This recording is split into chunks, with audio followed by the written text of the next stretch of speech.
classifying, analyzing it, interpreting it, and that's what it entails. So bookkeeping is within an hour you can teach someone who only knows how to read and write. You can teach that person how to keep records. Instantly, the person will know how to keep record. But when it comes to accounting, then you have to go to the four walls of the school to learn about it. In fact, going advanced, getting to advance in that accounting profession too by doing this professional accounting, being a chartered accountant thereabout. So because it's so broad, it's broad. Accounting is broad, so broad. So we said this accounting we are talking about, we have users, we have interested parties, we have those who are interested in this. So the owner of a business are interested. They are interested in even the record they keep. They really want to know. We're still going to come back to this when we'll be talking about when we'll be dealing about the final account. We'll let you know these people, the owner of the business, what does he want to know in his account, in his bookkeeping, in his recording, management, employee, what do they want to know? The shareholders, the government, the creditors, those who lend you money, they really want to know if they are credit worthy, if you can pay back. Suppliers want to know that if they supply you, you're able to pay back instantly. Customers want to know that if you're still going to be in business, so that because if your business fold up, it can affect their own retail business too. So they want to know. So competitors also want to know if they are also doing fine or not, because there will always be a comparison between them. This company is doing fine. Company is doing fine. I look at my own. I'm not really doing fine. I need to step up my game. So that's where competitors come in and everything want to know. Potential investors too. So if they want to know if they really want to invest their minds are at peace. If they invest, they know they can reap back their return on investment and everything. And the public too wants to know the social services if the company could do within the environment and everything. I will talk to you about the issue of accounting, how it started, how we started. Normally, it's just a pictograph, having one kind of a tablet.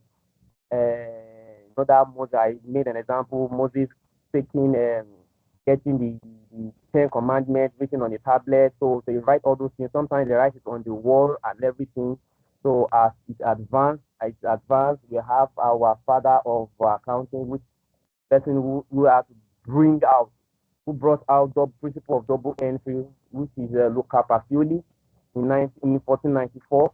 So we talked about the principle of double entry and everything. He was the father of accounting. So we are at the time of industrial revolution, whereby when there are more industries coming into existence, and there will be more of accounting, more of things to record and everything during those industrial revolution. Then in America, very great industrial revolution. We have those great people, JP Morgan and the guy about Rockefeller, this and that. So that now brought to bodies of accounting coming together, accounting professionals coming together to make a body to now start giving us some things, some some principles, some guidelines, some accepted policies we need to follow in order to make sure that accounting are the same. We follow the same thing and everything. So as it's advanced, and you also know that this advanced time we have now, it has technology has helped so much. That's why we have this ERP. You have some software that you just type in the bookkeeping, it creates the what you need, it interprets it for you, it generates the financial final account for you and everything. So as technology advanced, so things are getting more advanced and advanced and advanced and advanced. And we also know the importance of bookkeeping. We know that for stability purpose, you may try to make decisions. You need to have a plan to prevent fraud, for tax assessment, know the progress of your company, your organization. You have to know the progress of this. That's of the importance of it. Then we now come into the integrity of accounting itself now. That when it comes to accounting equations, you know that when it comes to accounting equations, it's asset equals to capital plus liability. Capital plus liability. So I always say, please put this in your memory. Asset plus liability. Sorry, asset equals capital plus liability. So have this in your memory. So when we talk about asset, we talk about the things you have to to for you to start a business. So what are things that you necessary? So is either you take your own money and your stakeholders' money, people's money, you borrow money. So these two, you put it into business. So those two make your assets. So, and assets are land and building, machinery, motor vehicle, furniture and fitting, your cars, your cash equivalent. That's it. Your capital is the money you provided as the owner of business. You're putting your own money into the business. That's the capital. While the liability is the money you collected from friends, banks, or thereabout outsiders just to support the business to grow. So, which comprises that. So we have many roles when it comes to accounting, just as we have doctors. There are different kind of doctors. You have doctor of the eyes, you have doctor of the heart, you have doctor of this and that. So we also have accountants too, different kinds of accountants too. But there are roles they play. So accountants, recording of transactions, so preparing the final account, that's the job of them. Budgeting and forecasting also too. They do auditing too. An accountant that does the auditing, tax planning to any tax person too must have a very good background of accounting too, because without accounting background, it's very difficult for you to compute the tax and everything. So there are financial analysts, internal controls in big organizations. They have a department on its own. They have internal control to just make sure that everything goes as planned. The processes are done exactly how they are stated. So management accounting to then advisory. So these are rules of accounting. So so then we talk about the principles of accounting. So as we said that they are generally acceptable accounting principles. So it is what you do here in this country is the same thing in another country. So it's going to be the same. So when they're going to be comparison, it's going to be the same because they follow the same principle. They follow the same guidelines. So it's not that you cannot compare the same accounting in Nigeria with that of South Africa. You cannot compare that of South Africa with that of another country, that of Kenya, but because it's a generally accepted accounting principle, so it's the same thing, and it's expected that every organization the account must follow the same thing. They must follow the same. That's why we have the statement of accounting standard. We have the international accounting standard. So it's an international accounting standard. That's the standard we follow. We have the international financial reporting standard that talks about every transaction. This is how you have to do it. Then we talk some of it which we talk about, which are the principal ones that we talk about, the Accura principle. Let me remind you again that this accounting principle, this Accura principle, we talked about that is when the revenue is recorded when it is earned, not when the cash is received. That means you've already earned it, you've gotten the contract, you've done the work, but you've not paid you. But you have to record it in your book that yes, you've earned it. So it's already a revenue for you, even though they have not paid you, you have not been paid, but you record it. The same thing goes to the expenses too. The same goes to expenses too. So expenses are recorded when incurred, not just when cash is paid. So that's where the Accura concept comes in. The Accura concept comes in. The Accura, so is accrued. So and the opposite is the cash principle. That is, you only record your revenue only when you have been paid. Even if you are following this principle and you did the job this year, but you've not recorded, you've not been paid, you that means you will not put it in your record. But it's not get it next year. It's not next year you now put it in your book. That is cash principle. But we don't, based on accounting concept, company don't follow cash principle. We follow Accura. Follow Accura. So as I said, that government follow cash principle. So if you look at their budget, it's always budget for this year. This is what we are spending. This is what we are going to get and everything. If it's a lab this year, that's all. Don't do it this year, it's gone. You have to put it again in the next budget for the next year. And that is how it happens over and over and over. That's why when it comes to end of year like this, some of those organizations would try as much as possible to ensure that they exhaust the budget because it's already in that budget for that year. So if they don't reach that year, and by now all states now, even the nation too, they started submitting 2025 next year budget. So if what they've not done this year is not in 2025, now it cannot be done in 2025 anymore. It cannot be done. So they have to make sure they do it this year. except they have to extend the budget of 2024. They can extend it by another 3 months, just to be able to capture all what they plan to do for 2024. They can extend it. So sometimes they can have complementary budget, that means additional one. That is if it's an emergency. It is so important they have to do it. They can extend it. Why 2025 budget will also running at the same time concurrently. So it happens like that. So we have the prudency concept. As I said, that as an accountant, you don't overestimate, you don't count your eggs for their heart. So you have to be conservative. You have to be prudent in your spending. You don't spend any as an accountant. So don't say when you have money as an accountant, you have to be prudent. You have to spend money on what exactly has to be spent. You don't overspend things and everything, and you don't overstate things also too. So anticipate for potential any potential loss, any damage that might happen. You anticipate for it. What if things happen like this? You make provision for that. That's the job of an accountant, so that it won't catch you unaware. So you make provision for that. Bank does that too in banks, because they based on the kind of transaction they do about giving loans. There are some loans they make provision for bad debt. They know some people might not pay back their debt, so they make provision for that. Provision for doubtful debt, so they make provision for those things, so that in case this person didn't pay, so it will not run our own bank down. So they make provision for that. Okay, let's anticipate for this. So this job of an accountant and everything. So the consistency principles, as I've said too, that you have to be consistent in what you are doing. You have to be consistent. If this is the way you want to be doing, follow it. If this is the way you want to, cannot do this year and do another concept next year and do another one this year. It will be confusing and to be very difficult to compare yours with another person, because it does not, all the metrics won't be the same.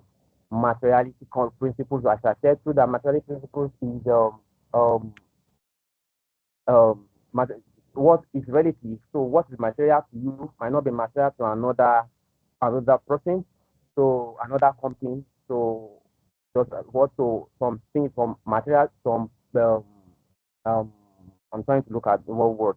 So some transactions or some assets might be so irrelevant to your company. A big company, you can just expense it instantly and let it go. And um, in another company, maybe some small company, it may be a very huge asset for them. Put it in their balance sheet and everything. So you have your objective principles going concern that every person understand that your business must go on onto a foreseeable future. You don't expect you want to go into business for 2 years and you want it to shut down and everything. Marketing concept and everything. I'm trying to rush because there's no more time, just trying to refresh your memory. So we have the money measurement, cost principles. You can always take your time to read that. Then we talked about the principle of double entry, which is also very important too. That we said that every debit entry, there must be a corresponding credit entry. For every debit entry, there must be a corresponding credit entry. So all transactions must be recorded in two accounts. One account is debited and another is credited. One account is debited and another is credited. Every debit entry in one account, there must be a corresponding credit entry. And for every credit entry in one account, there must be a corresponding debit entry in another. And we talked about the process of applying it. Is that process, you just follow this process. First of all, when you see transactions, first of all, identify the two accounts that are involved in those transactions. Identify it. There are two accounts that are involved. We talk about it. Accounts, no time. The last class, talk about the accounts. Identify the two accounts. When you identify it first, go to number two. Determine the account that gives value and determine the account that receives. There must be one account that is giving. There must be one account that is receiving. So to understand the one that is giving, what do? You credit it. But if you want to understand the one that is receiving, you debit it. So debit the receiver and credit the giver, the value involved. Then four, debit any receipt and credit any payment. So anything you receive, debit it, just same as number three, or credit any payment. So debit value in and credit value out. So as I said, what is this kind of transaction we are talking about? So transaction can be in the form of cash or credit. If you are doing any transactions that are not paying instantly, it means that you will be owing that person. You'll be owing that person. If you're not paying instantly, you'll be owing that person. That's why I have the cash and we have the credit transaction. And we said for an accountant, where you can get for you to prepare all those accounts, you need those documents that will show all those transactions, you need evidence. I said somebody can not just come and meet you and say I did this and you just take it hook like and sinker. You need you will need an evidence. So these are the source documents, the receipt, the invoice, the purchase order, the bank statement, the credit note, debit note, check, payslip, and voucher. There are about that things you will need for you to be able to record all those transactions down. You need evidence for it.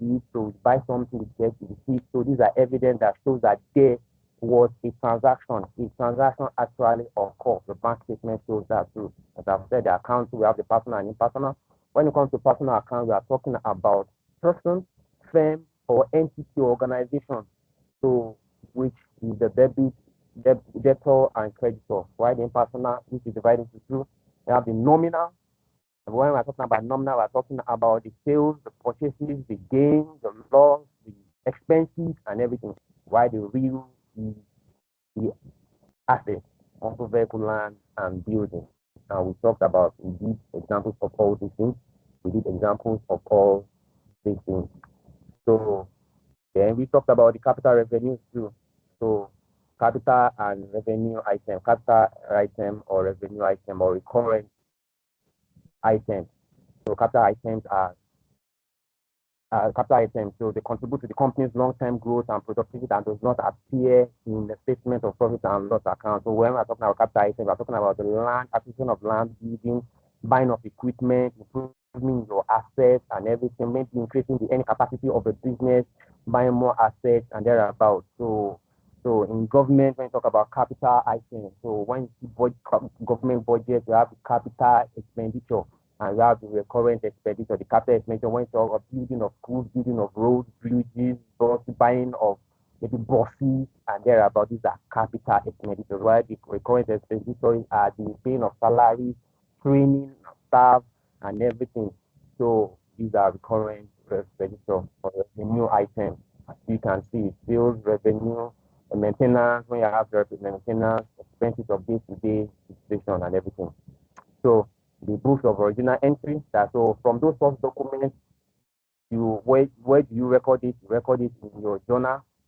So all those transactions, when you get your source documents, you record it in your journal. So is that it is a cash book. If it's a cash transaction instantly, you record it in your cash book. If it is there's no cash instantly, that's where you have your sales journal and purchases journal. So anything different from this sales and purchases, and it's not, so you record it in your general journal. So that's where you have all the expenses and all of that things. You record it in your journal. So as you see, so this is the format for the journal. Is your first book. That's what I call another book, or is a prime book. That's your first book that you do from the journal. So from journal you transfer it to your ledger.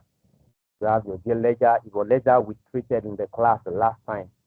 So as you see, we have personal ledger, general ledger, and private ledger. Your personal ledger, which I've said, the personal account are sales and purchases. So sales ledger is a record of sales of goods made to various other individual and enterprises. The purchases too contains account of creditors. So that's your purchases account of creditors. Why sales account of your debtor. Everything. Then the general ledger, that the other general ones, the expenses, your income, and everything. So where the private ledger is going to be showing the owner of the business too. And this is the format for it. So we have to create particular, sometimes you can leave the F, which is the folio, then the amount. You have the debit side and we have the credit side. The debit side on the left and credit side on the right. So then from your ledger, remember, this is a process. From your source book, all the source book you get is first recorded in your journal. From the journal, you record it in your ledger. From the ledger, it goes straight to your trial balance. So it goes straight to your trial balance. So as you said, the trial balance is the statement that lists the balance of all general ledger. So the balance of all the ledger, when you join your ledger, there's a balance there. Balance brought down, and balance brought forward. All those balances you now bring it to trial balance. to bring it to trial balance. So it's a statement that lists all that lists the balances of all general ledgers at a specific point in time to test, that's in the ultimate, to test the arithmetic accuracy of your account. To test because they have to balance. They have to test it to see if it's balanced. If it's balanced, it will help you in preparing your final account, which is your P&L and your balance sheet. It will help in testing it will help you in it. So as you can see, it's like the format of trial balance. So just note these two: assets on the debit side and expenses on the debit side, liability, capital or equity, sales or income on the credit side of trial balance. So assets, expenses on the debit side, while liability, capital or equity, sales or income on the credit side. So note this. No, it's very important. So it will guide you through. So, and we talked about error that does not affect error not disclosed by the balance those errors not disclosed by the balance. So there are some errors that there are errors, but the error does not disclose it. The error does not really show it. So that's why I have the error of original entry, error of omission, error of commission, error of principal. Error of original entry is that means, as I say, error occur when a wrong account is entered on the debit side and credit side. So sales of goods 65 to Toby was entered in an account of 56. So the original amount was not recorded. The original amount, we are supposed to record 65. That means in the both accounts that are affected, that you identify, you are recording the wrong entry. Was not the original entry. So when you are doing your trial balance, it will still balance, but it was an error. It will still balance because both sides you are recording the same. If it was just one side, then there will be error. You will detect it from your trial balance. But it's the same thing you record at triple as, you will not detect it, but it's an error. Error of omission, that means you completely omitted the transaction, but completely, you do not even remember to put it. So it will even not affect your trial balance when you're doing it. Error of commission too. So somebody else's account, because the name looks the same, you mistakenly now go and pay it instead of paying it to Dayo. You record it in various transactions. So that's it. So error of principles, those principles. So there are some items that are assets, there are some items that are sales or expenses, but those class of accounts, you miss it. You miss that class of accounts. So, but it will not affect balance, but there are some, that is an error. So the compensating error too, when the same amount are posted to the two sides of the ledger, therefore cancel. So the same amount you are posting it, complete reversal also too. It happens. Duplicating error, you double page the double, you did the transaction 2 times. So then you duplicating it. So these are the errors that you can see in it. So quickly, from this error which you are seeing, let's see this. Let's see this. What are the errors here? Can you please identify the errors here? Hold on out. Let's quickly brush through these errors here. Let me share it. So I hope you can see this. Are we together? Are we all together here? Can someone hear me? Yes, I can hear you. Okay, good. So let's quickly in the next 3 minutes, let's see from the chat box. In the chat box, just let's look at all these errors. What can you identify what these errors are? What these errors are. So let's quickly do that in the next 3 minutes. In the next 3 minutes, let's start.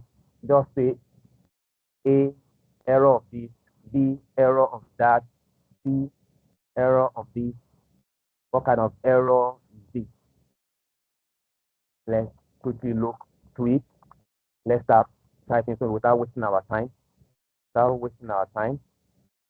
A, what is it? You say sales of motor vehicles has been entered in the sales account. Sales of motor vehicle has been entered in the sales account. What kind of error is that?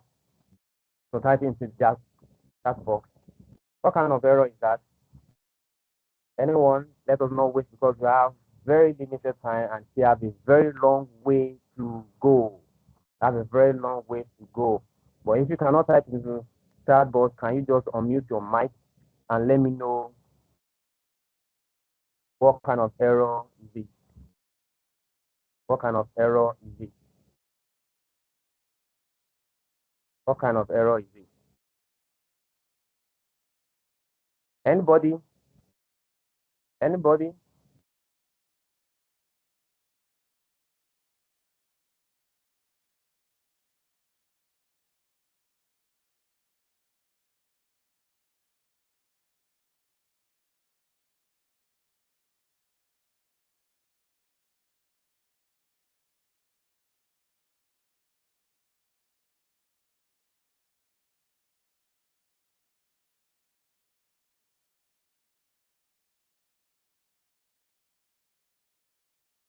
Yes, I'm still waiting.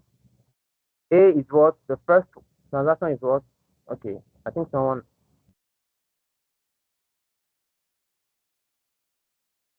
Okay, that's B. Let's before going to B. Let's do what's A. The first one is what? The first one is what? Let's do it in a systematic manner. So the first one is what? Error of what? The first one is what? Error of what?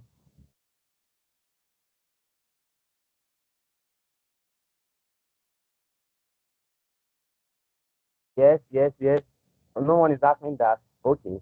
But B, um, someone in the chat box says error of omission, which you are very correct. Error of omission for B. We are still coming back to A. Oh. We are not leaving it. Or so that won't waste our time. So that is error of omission.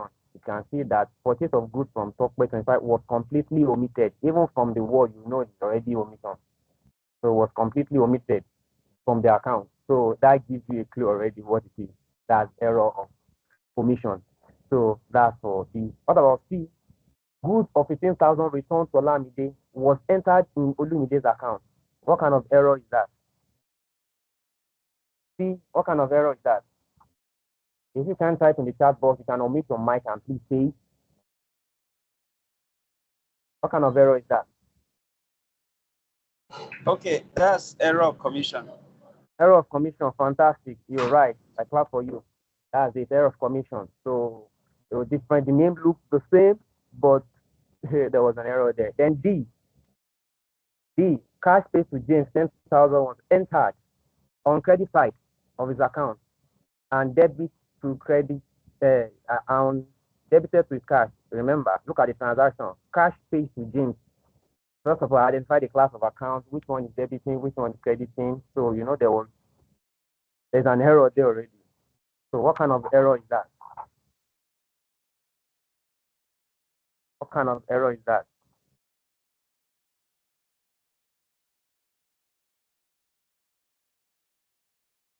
Oh, Joe, I don't know what number are you responding to. You put what number are you responding to? So let me know what exactly are you responding to? As Ojo C. So I can see from the chat box. C, I know you answered that. That's error of omission. Sorry, that's error of omission. That's C. We talked about it. That's error of commission, not error of double entry. Not error of double entry. So, but let's go to D. Cash pays to James. What kind of error is that? D. Yes, it's what? Okay, D is error of original. No, no, no. No, Can you hear me? I can hear you. So I said it's No, error of original entry. no. That's E. That's D, right? Is it D? The cash paid to James 10,000 was entered on the credit side of his account and on and debited to his cash account. Let's look at it very well. Now let's see. It's error of double entry.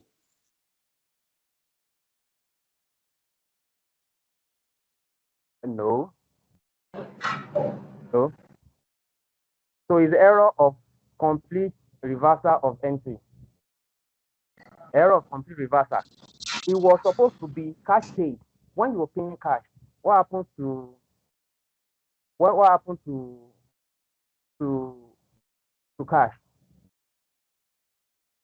When you pay cash to James. What happens to your where do you post your cash? Are you debiting your cash or you are crediting your cash? That's what you look at it first. You're supposed to credit cash and debit James. So if cash paid to James 10,000 was entered into the credit side of his account, normally it's supposed to enter into his debit side of his account. While your own cash book, because you are not receiving the cash, you are paying the cash. You are paying the cash. You are paying it. So you transpose it, more like you transpose it. You gave this one to this one. Whereas it's supposed to be in different, it's supposed to be or the other way around. Supposed to be the other way around. So error of complete reversal. Look, let me go back to the from the lesson note. From the lesson note, let's see what it says. Let's see what it says. So from the lesson note here, error, you have complete reversal of entry. This occurs when double entry for a transaction is reversed. Double entry of that transaction, debit and the credit, is reversed. The amount to be debited has been credited, and the account that ought to be credited is debited. So it's a reverse. An example there is that what a receipt of cash from Babatunde 15,000 has been entered in the credit side of the, you can see Babatunde received 15,000. You're supposed to debit Babatunde's cash, but you actually was credited. So that's an error of complete reversal. Complete reversal of entry. So then the next one,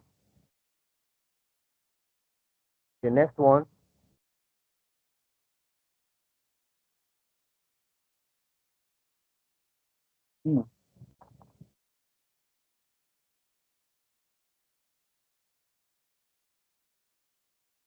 purchase of goods from Toby, 8,560 was entered in the account as 8,650.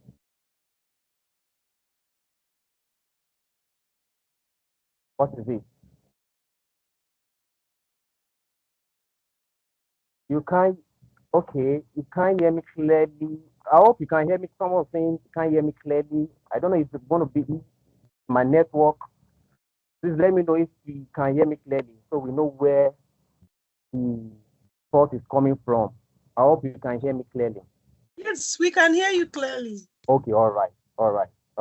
So, Fajan, or you please, you can maybe try and adjust your network to be able to hear me clearly. So, E, purchase of goods from Toby, 8,560 was entered in account as 8,650. What kind of error is that? What kind of error is that? Wow. Otego P. People are complaining they can't hear me clearly, and some people say they can hear me clearly. Please, I just all want us to be on the same page. So it would be nice we hear ourselves clearly. It's so nice we hear ourselves very, very, very clearly.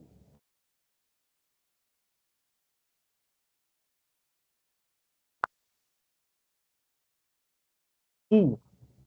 Let us not waste our time on this. E. Let us not waste our time on this. E. What is it? What is E? Purchase of goods from Toby, 5,000, 8,560 was entered. You can see that there was a mistake in the amount. Let me take you back to the lecture notes. Let me take you back to the next lecture notes and let's see something. So let's see which one talks about it. The first one.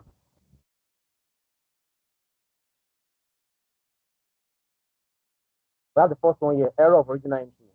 These occur when a wrong amount is entered on the debit side and credit side. A wrong amount. That is, sales of goods 65,000 to Toby was entered in the account as 56,000. Was entered into account as 56 instead of 65. It was 56,000. So that tells you that this kind of error you're talking about here is error of what? Error of original entry.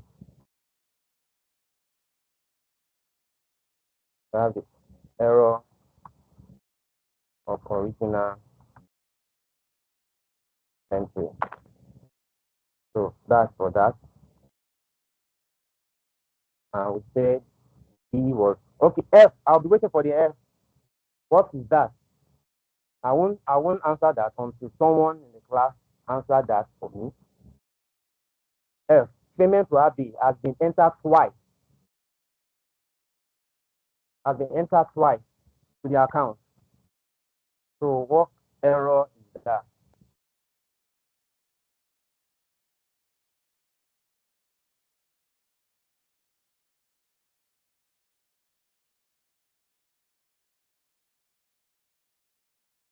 F. What error is that?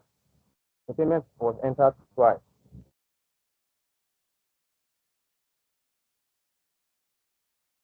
And no, when you say double entry, don't use the word double entry. Use the exact word because you are using the word double entry. And double entry is normally when there's a debit side, there's a credit side. That's double entry. So what kind of error is that? You can't say it's an error of double entry. There's already an error in that double entry. So what kind of error?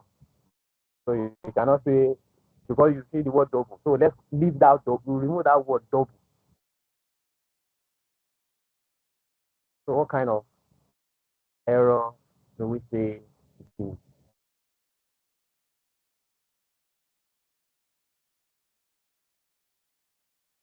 What kind of error do we say it is? Give me the right word to use. Give me the right word to use.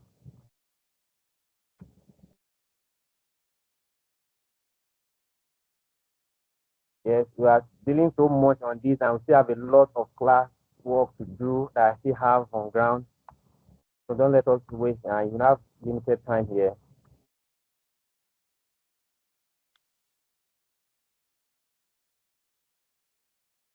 And go back to your lecture notes to know what are those errors are. What those errors are.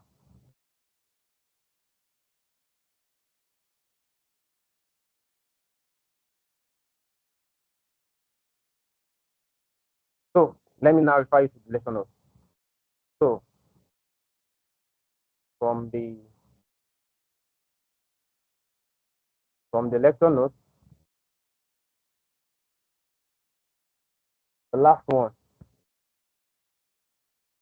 So out of these three, one is the answer. Can you see my screen? Okay, let me share it.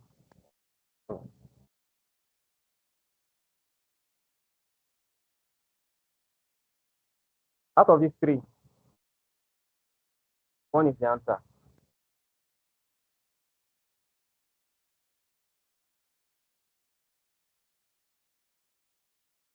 Payment to RBA has been entered twice in the two accounts. So what kind of error is it?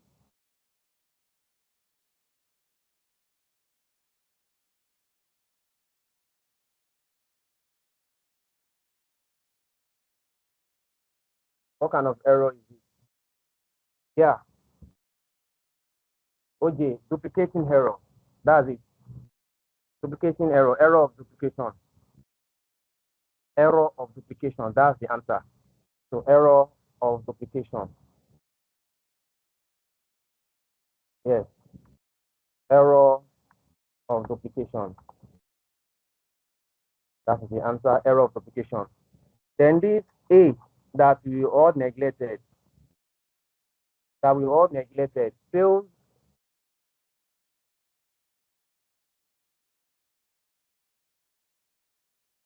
Let me share. So it's error. F is error of duplication.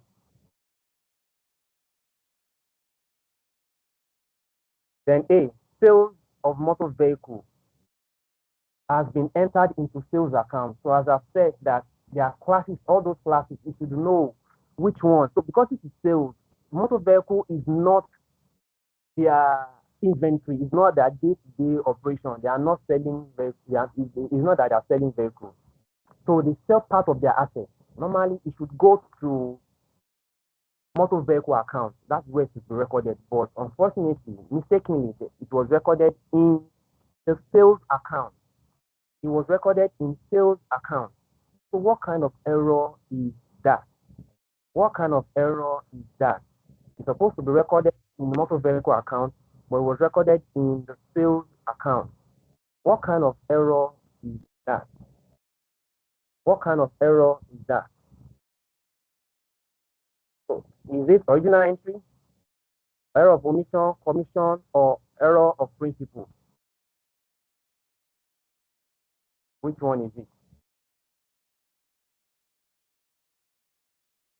Which one is it? Is it an error of original entry or omission, commission? Cheryl, that's not the answer. Okay. OJ. Sorry, Ojo or Ojo. I don't know if it's Ojo or Ojo. So that's error of principle. Yes, Sergeant, thank you. That's error of principle. So in the different accounts, it was recorded in a different class of accounts. That is error of principle. That's error of principle. So for here, it's now error of principle. Principle error. Yes, so you're right. So error of principle. So you can see error of principle. The purchase of goods from Tokwe, 25,000 was completely omitted. You know that's error of omission already. So goods of 15,000 returned to Olamide was entered in Olimide's account. That's error of commission. Cash paid to James was entered on the credit side of his account and debited in his cash account. That's complete reversal. There was a reverse. This one supposed to be in left and this one supposed to be in right, but there was a reverse. So that's error of complete reversal. So then purchase of goods from Toby, the figure, that's error of original entry. Why Abbey, the transaction was recorded twice in those accounts. That's duplicating error of duplication. So let's go back to our lecture. Let's go back to our lecture. So where do we stop? So let's continue. So we talked about this just to refresh our memory on this. So and these are the one we treated are the errors that will not the balance will not even let you know, but they are errors. But there are some errors that will affect our balance. It will affect our balance. So and you will know instantly. So that is when there's one-sided omission. That means from the two accounts, you only do the debit, you do not do the credit. It will show you just see that your trial balance does not balance. The debit side will not balance with the credit side. So it will not balance. So that's one of the errors there. So misposting of figures in the account too. When you mispost figures, so it will also not balance when there's error in transfer of total of subsidiary book. So now your subsidiary book you're doing, maybe there's a mistake in your total. So or there's a one you did not pick that total of one. So there will be error. You surely see that it is very clear in your trial balance you see there. Or two entries on same side. Two entries. You put it on the same side, you debit this and you debit it again. Both debit and debit. So there will always be error there. Or when you are calculating the total in your trial balance, when you put the total in the debit side, there was an error in it. You didn't total it well. You mistakenly, maybe your calculator or something like that just developed one kind of stuff, or you omitted a figure. So it will make your trial balance not to balance. So these are the errors. So now, reconciliation statement. Bank reconciliation statement, as you know, that most of the time, every time, one of the things that an accountant in a company will always do is to do reconciliation every month or thereabout. It depends on what, but most likely every month, just to reconcile, just to make sure that what we have, the record you are keeping, also balance with the amount you have in the bank. If there has been one or two transactions that you are not aware of, that you now need to reconcile to ensure that it's all balanced. Now ensure that it's all balanced. That's where reconciliation now comes in. It's a statement that is prepared by an account holder for the purpose of finding out the differences between the cash book you always prepare, because you always have your own cash book, and your bank statement. Your bank statement. So that's why sometimes you just see yourself that this thing, I think I did this. How did it happen?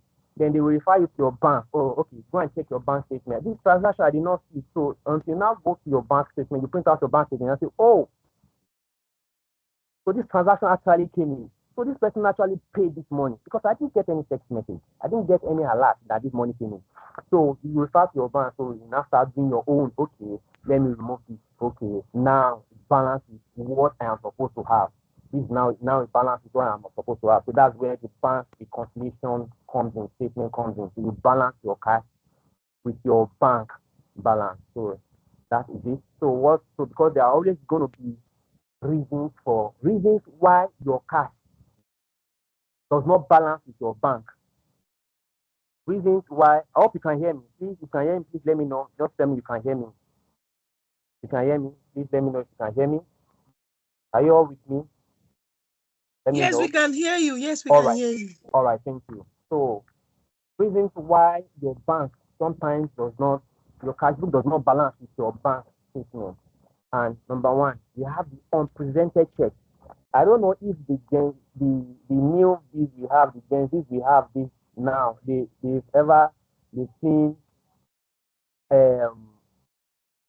because of the advancements in technology, added the wiki check is freezing out.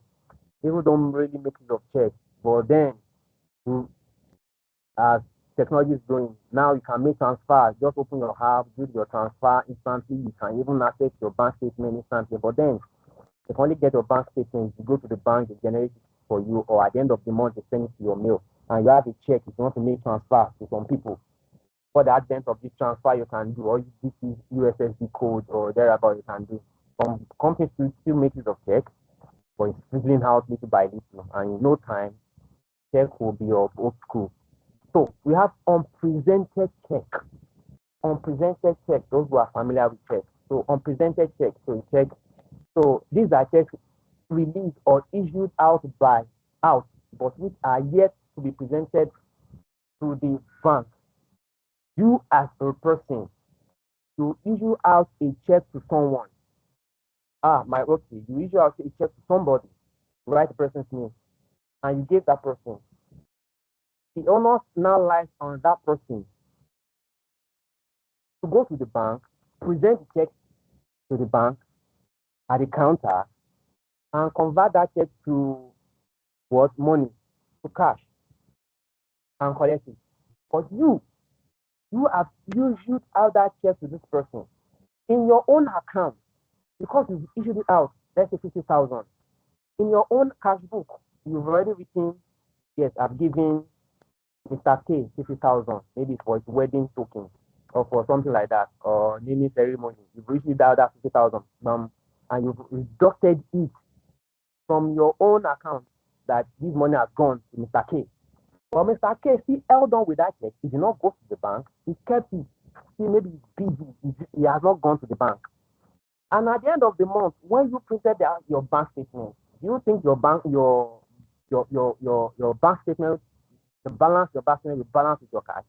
It will not, because Mr. K is still holding 150,000 check that you issued to him, which you already removed from your own cash book, but yet not yet presented to the bank. Not yet presented to the bank. It's yet to be presented to the bank. So because of that, there will be disagreement. There will be disagreement between your cash book and bank. So for you to now reconcile it back, what do? That means you have to remove it. You have to remove it. So from your own cash book. So you have to what? You have to now have to what to remove it. So this is how no, from your own cash book, because you've already removed it from your own cash book and it has not been presented in the bank. So what do? You had it back, so that what you have in your bank is also the same in what you have in your cash. So unpresented check. So just know that presented that the check you presented to somebody, to a third party, go to the bank, but yet not yet presented it to the bank. Then we have the honor check. Also, so these are checks lodged and deposited into the bank, but were rejected by the bank. They were rejected by the bank. So sometimes banks reject checks. For reasons, maybe the signature is not correct. They will reject that check. Insufficient funds, they will reject it. When there are alterations on the check, when there are too much, you are shading, you cancel, you do this, they will reject it. Or when you are writing, the amount you write in figure is different from the amount you write in word. The amount you write in figure is different from the amount you write in word. So, or wrong amount. So it's not check. So it will not, all these things will cause disagreement to be rejected. That's why it's called dishonored check. Then uncredited check also. As we have unpresented check, we have uncredited check. So this is check that you receive. Unpresented check is check you give to a third party to go and withdraw. So they cash it out, your own money is deducted. But uncredited check is check that a third party gave to you. That you're supposed to take to the bank, and you will be credited. That the amount will come into your own account.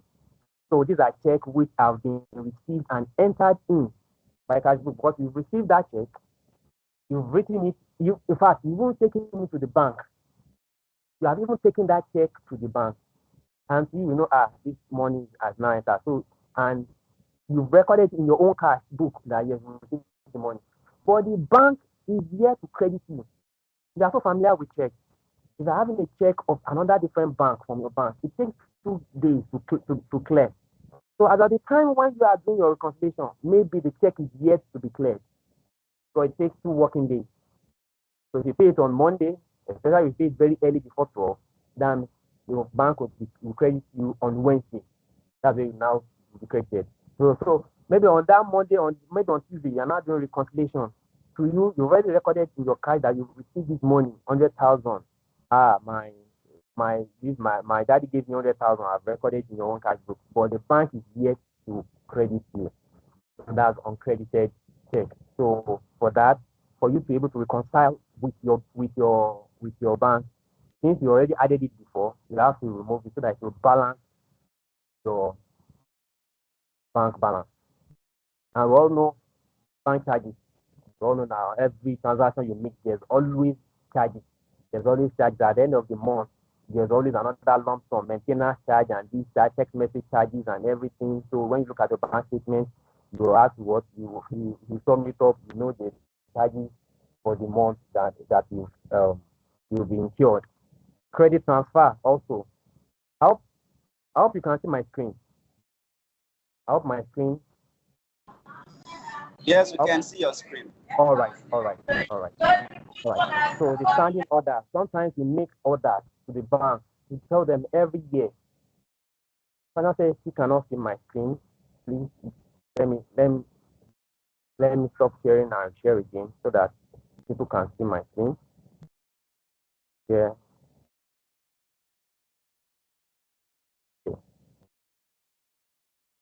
Okay. Now you can see it. I hope now you can Yes, see it. yes, we can see your screen. Okay, all right, okay. Um, okay. So the standing order. So sometimes you make orders. You tell the bank to help you to also make transfer of something at the end of the year, at the end of the month. Some of you that have mothers at home, old mothers and old pa's at home. You tell the bank, or please every month just ensure that you transfer this amount to their account, maybe for the upkeep or thereabouts, or maybe there's a subscription you need to make at the end of the year or some annual subscription, so they do it on your behalf, even because you already made that order for them. So you standing order, let them just do it. So you have insurance premium or annual subscription that just tell them you have given the bank an instruction to go ahead. Sometimes you might have omitted it, you've not recorded it in your own cash book, but bank has already removed it from your bank, from your account. So when you now get your bank statement, you now see that, oh, okay, this has happened. Okay, okay. So then you can now I can take it off also from my account. So say let me take it off. Since bank has removed it, take it off and everything. So we have the credit transfer too. Somebody just from nowhere. Now when they call miracle money. So but this is not miracle money. So just one alert just came. You don't know where it comes from. Or thereabout. Maybe your one brother, one of your brother, or one of your friend then in abroad just sent you one money and he didn't tell you that was going to send one money and just enter your account, which is until when and you didn't even get alert. It's until when you now get your bank statement, you now saw the name. Oh, Ibuzo from UK. Wow, send me this amount. Mm. So what do? You now add it to your own cash book for you to balance and everything. So that's the credit transfer. So dividend. So as you can see, we all know what dividend is. So every share you buy, the company will always send dividends to your account, to your account. Always send it there. So sometimes you are not even aware that the dividends has been paid to your account. So what do? You add it to your cash book so that it will balance because it has been added to your bank. Bank has received it, so you add it to your bank. So these are the reasons for disagreement. Unpresented, you do not check you, uncredited, bank charges, standing order, credit transfer, dividends, these are things that cause disagreement between your cash book and your bank statement So how do you prepare it? Treatment of bank. We are going to have classwork on this. So I want just want to pay attention. We're going to have classwork on this, preparing it. So prepare. So treatment of bank reconciliation. Preparation of bank reconciliation starting with the balance as per cash book. So when you want to prepare, you start with we have let me say majorly two methods. Is either you start from your cash book to work it back to your bank statement, or you start as by your bank statement to work it back to your cash book. So preparation of bank reconciliation statement, starting with your balance as per cash book, you start with it. Or secondly, you can start with preparation of your bank reconciliation statement, starting with your balance as per bank statement. This is about it. So the third one, which is normally we don't really use it, adjustment of cash book and preparation of bank reconciliation statement. But the first two is very important. You can now say that this is the first two. This is the first method. This is the first two. Method one, balance as per cash book. If you want to write it down, you can quickly write it down. Balance as per this method one. So as at the end of that year or as at the end of that month, let's use month, when you now get, because you've already paid your cash and you've gotten your bank statement, you now see that they didn't tally. The balance you're having your cash is different from the balance you're having your cash. So they are not tallying, it's not the same amount. So how do you reconcile? So first method. So what is the balance in your cash? Write it. Okay. Then all the transactions, now start looking at it. As I said, you now have what you had back unpresented check. What did I say what unpresented check is? That is the check that you issued to someone. You have issued that check. Remember, this method now, we are working it back to bank statement. So it must be what aligns with the bank statement that we must do. So when you have balance in your cash. So the check that you've issued to someone and in your account, in your cash, you know you remove it. That I've given this money, this person this amount. So you remove it from your own cash. But the person still keep that check somewhere, waiting to next week before. So because you removed it, but bank has not removed it, what do? You now add it back to your cash. In as much the person has not gone to the bank to withdraw the money. Okay, let me add it back to my cash. So because you are getting to ensure that you have the exact amount in the bank. That's why you had it back. That's why you had that unpresented. That's the check you issued. That's why it's called on. But the person, the third party, is here to present it to have it back to your cash. Dividend also, as I said, when you buy shares, you get dividend from some of you have shares in many companies and they're about uncountables, and everything. And at the end of the year, they just transfer the dividend to you. But you don't know that it has been transferred into your bank. But when you now saw into your account, when you now saw it now, so I received this amount, 3,500 from UBA company or thereabouts. Okay, if you transfer this amount, but it's not in my cash book. Okay, do what? You now have it in your cash book again. So that's what I said. Credit transfer. This sometimes I call miracle money, but it's not miracle money. Somebody loves you and send that money to you. So which you don't know. Also what? Transfer it to your account directly. But you are not aware. That is why what? You are adding it back to your cash book, but since it has already entered your bank, it has entered into your bank account, so you had it back. That's why I have it. Uncredited check, as I said, that's the check that you receive. The check that you receive. But even you put it to the bank, and because you have recorded it in your cash book that this money is now mine. But remember, it's just a check. It's just a paper. You cannot go to the market and give somebody check and say, no, it's not yet turned into cash. It has not yet been converted. But in your cash book, because you received it, you didn't take it to the bank and you recorded your cash book. For the bank is yet to credit you. The bank is yet to credit you. So it has not even entered into your bank account. That is why you are removing it. You remove it from your cash book because you recorded in your cash book, but the bank is yet to credit you. So take it away. Take it away because you want to make sure that it balances your bank statement. Take it off. Then all the charges, bank charges, everyone that has accounts, how the charges go. All those charges which you are not aware of, you don't even know how much are charging and everything. So bank has removed it from your bank account. So what do? Also let it from your cash account. That's why it's under the left. Remove and everything. And then the donor check too. Also, just check too that because you thought that it's already yours. You thought it's already yours already. You already added it to your bank. You already added to your cash rather. But you now go to back now and say, this money, this check you are bringing. You can see the figure is not the same. So there's discrepancy in the figure. So sorry, please, you cannot take this check thereabout. Or sometimes they can even say the person that gave you that check, there's no money in the account, and you already recorded it in your own cash book that this money is yours. So what do? You remove it again from your cash book thereabout. So standing order too, the orders that you've made, you don't know, maybe you've forgotten to transfer this money to every year or an annual subscription. The bank already removed it, but you are yet to remove it from your own cash book. Then do what? You take it off from the cash book. So at the end of this, you now discover that what you now have in your cash, when you've done those adjustments, you will now do the same with what you have in your bank statement. The same thing happens in a company. So when the bank statement is brought out, all the transactions you're making, there are some transactions that you are not even aware of.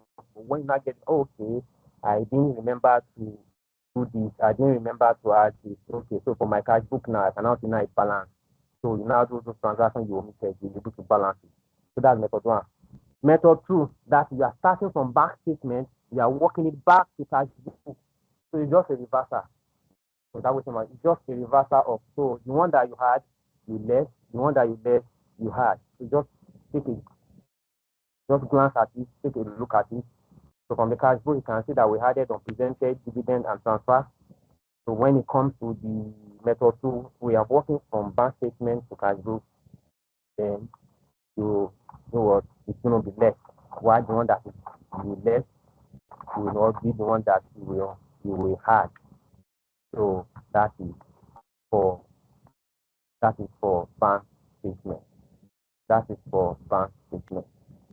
So let's now do one illustration before we move to the next topic on this bank statement, bank reconciliation.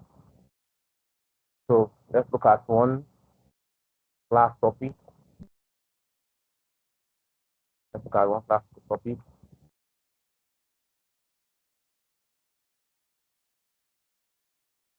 Hold on, I'm trying to.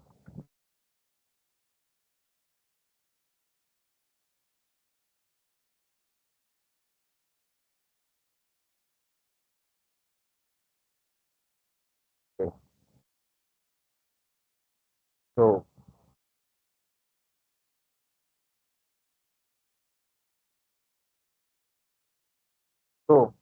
now see this first one.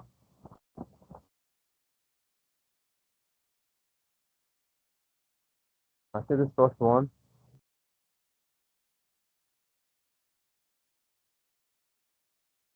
On 31st October 2024, your cash book show a debit balance of 4,000 naira. Times you have 4,000 naira in your cash book. You have a balance of 4,000 naira in your cash book, and your bank statement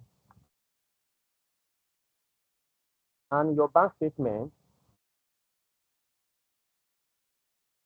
statement show the balance of 4,270. You can see there's a discrepancy. It does not the same. It's supposed to be the same amount. 4,000 in your cash book must be the same thing. 4,000 in your cash book. I think once you are following up. So on comparison, the following was found. When you're not doing reconciliation, you discover all these. And what are they? Check you issued amount into 2005. No, okay now. So let's now start. Let me try and so I can divide my screen into two so that we can. Okay, hold on. Okay. So that we can do it at the same time. Um.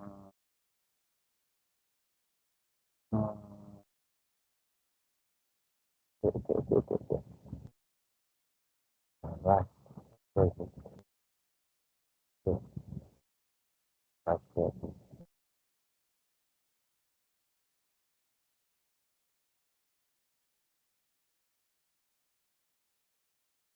Or if you have your, I want to believe some of you will have your paper and your paper and biro. Let me try. Okay, let me try and share. Let me see the way I can share this. Stop sharing. Yeah,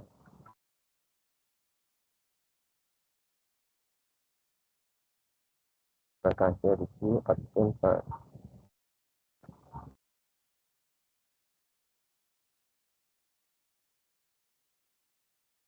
Give me some seconds to share window.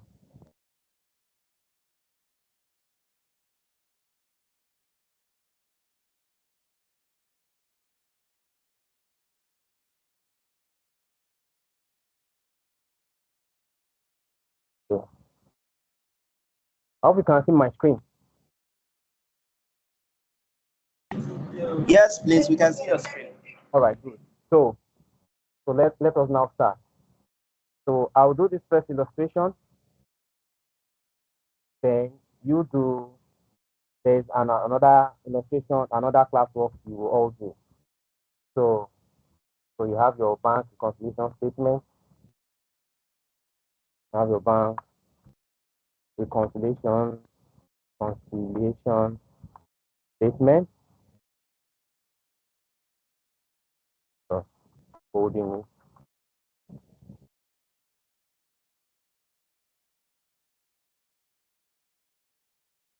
So, so then you have your, let's say, balance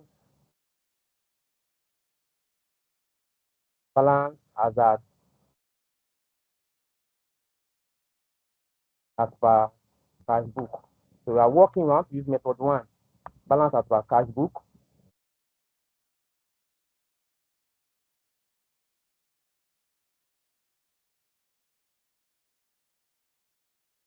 So balance as per cash book,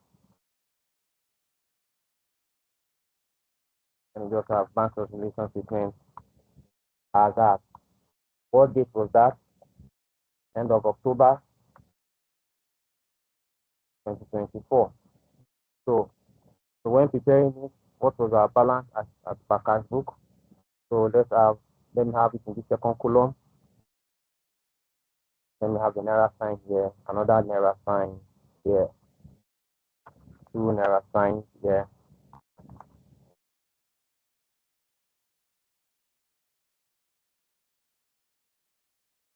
Alright. I hope you're all following. So what was our balance? Our cash book balance. I want to be interactive. What was our balance? So look at the question. Look at the question. What was our cash book balance? How much was it?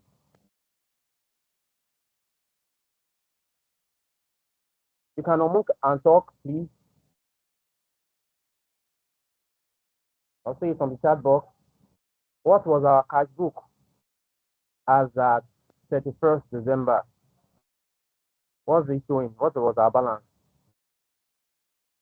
Cash book, I mean, cash book, cash book, cash book, cash book. We are starting from cash book. We are working it back to bank statement.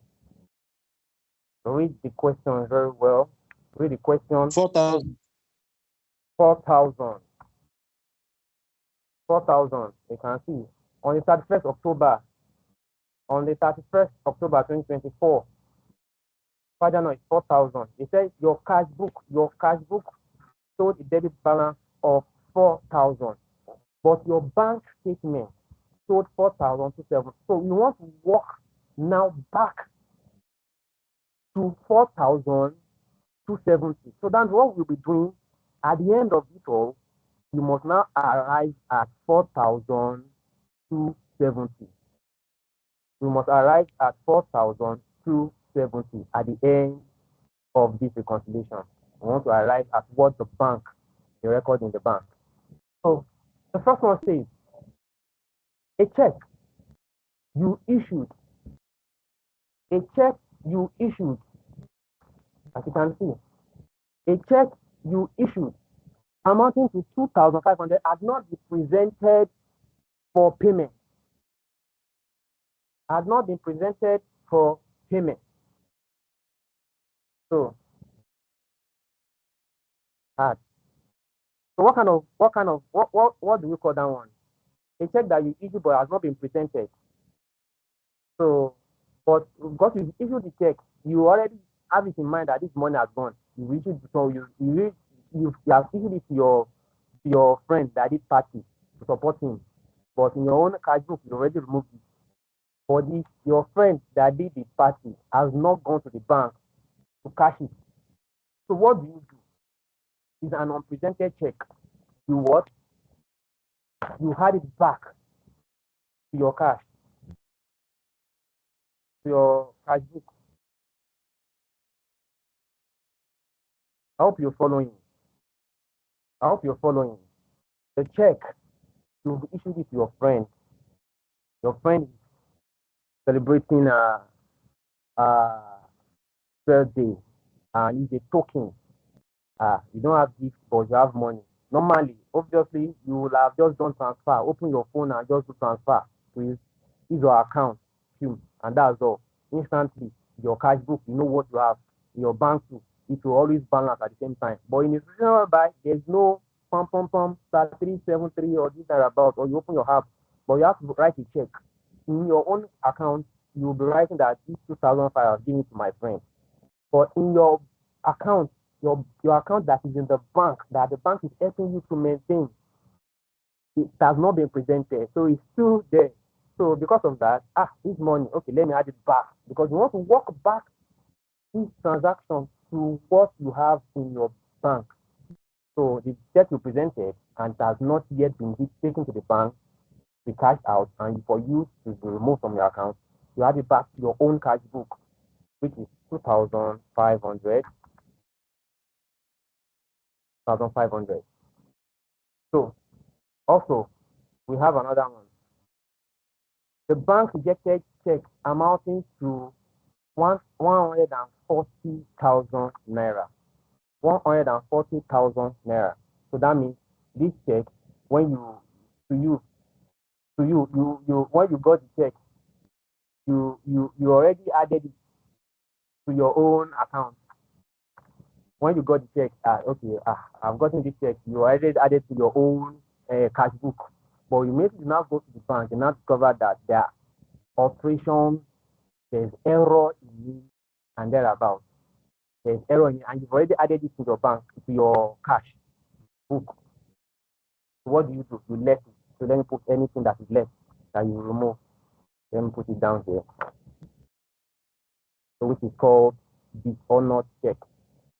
So the bank rejected check amounting to 140,000. So this is dishonored check.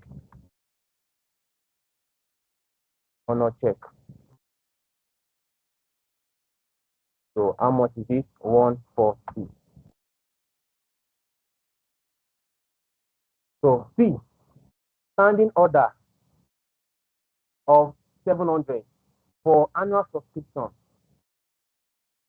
For annual subscription was what? Was not taken into consideration.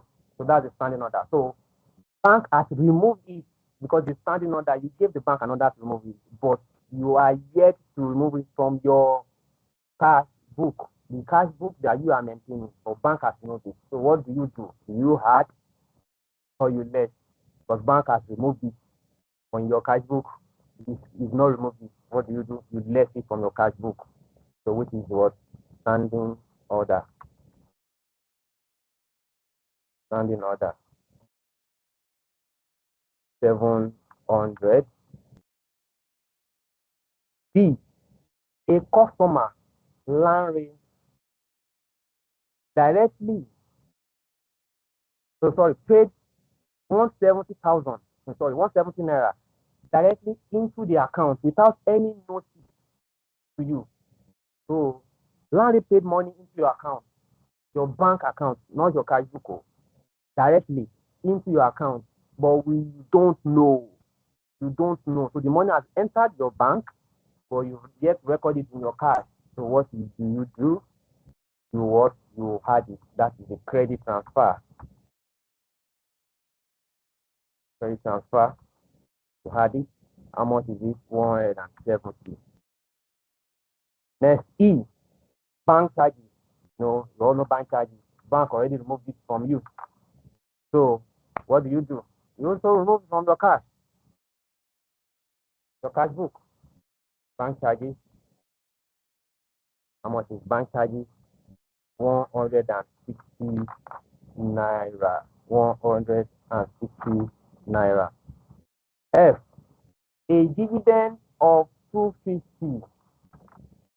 A dividend of 250 was paid into your account and not recorded in the cash book. So that dividend has been paid into your bank account, but you don't know. The money has entered, you don't get a lot. So that's God has won. So what do? You add it to your cash here. So which is what do you call it? Dividend. You add it to your cash book that you are maintaining. Dividend. Egole to 50 naira. The last one. Check for 1,650 were entered into your were entered, and the checks were entered into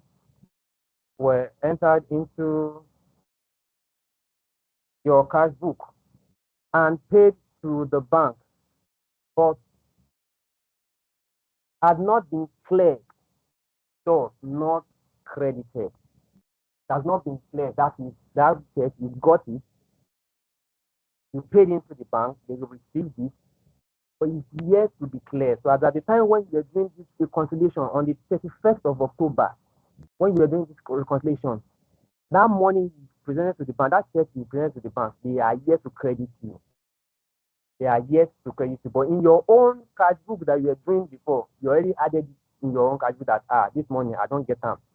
But now the bank is yet to what? To credit you. So that is an uncredited check,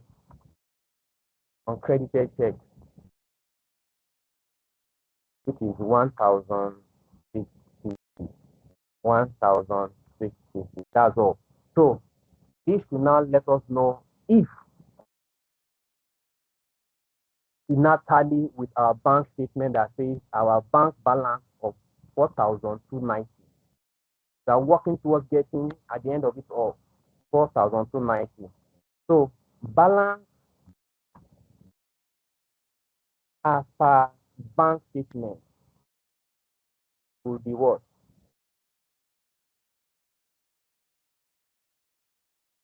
Balance as per bank statement will be what? So total of this is what? What is total of this?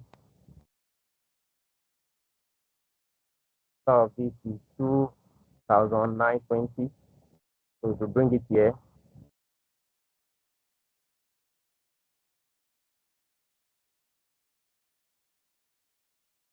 so since you are adding, so this and this, get what? So when you had your all the presented check credit notes and everything, when you had it with your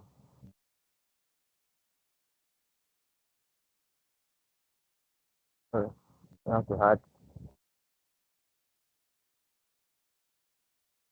what is on. This one is not so something.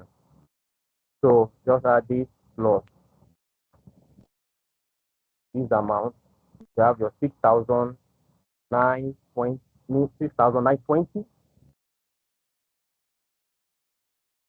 Then the less, all the one that you remove. What's the total of this? The total of this is 2,650. Just bring it down here. So just know that this is already a minus because it's less. We are removing it from this total here. Let's put it here. Then put it here. Then bring this one down. So at the end of it all, what do we get? So equals to this one minus, oh sorry, it can't be minus again because there already a minus here already in the front. So 6,972 minus 2,650, you get 4,270. That is now the balance in your bank statement that we have said. That's the balance in your bank statement that we have said. Okay, balance we have said. So, as you can see, I hope it's clear at this juncture. Do you understand this? Is there any question regarding this?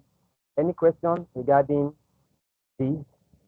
Any question regarding this? If there is no question, now, before we go on the break, let's solve this. Let's solve this now. Not section 2. Let's all solve it. I will have said we should now work. Let's do method 2 for this one I did. That is work back. That is we start from balance bank balance. So your take home, just work back balance as per bank statement. You start from there. You work it back to your cash book. It's just opposite. The one you left, you had. The one you had, it's just simple arithmetic.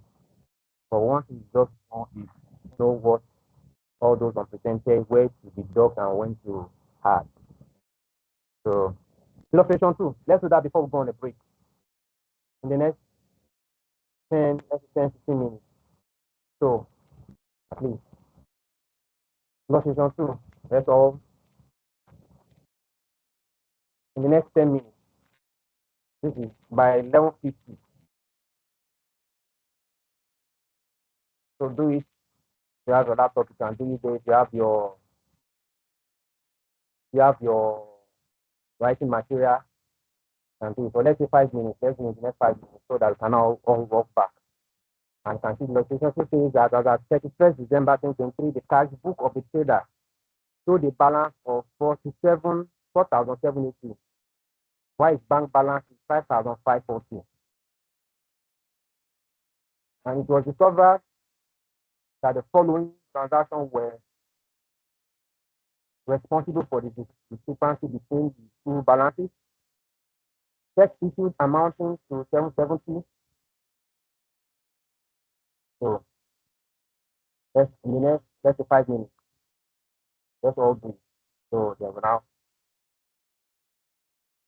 come back and now work on it together. Next 5 minutes. Help you do something. Let's consider that we do something. Let's consider that we do something.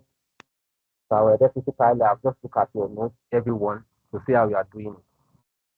Or do something at least to be clear, to be sure. So because when you do it, you will really understand it. Even if you're wrong, there's no error, there's no crime in having error. So from there, you're able to correct, you're able to learn more and understand it better and better. Understand it better and better. Understand it better and better.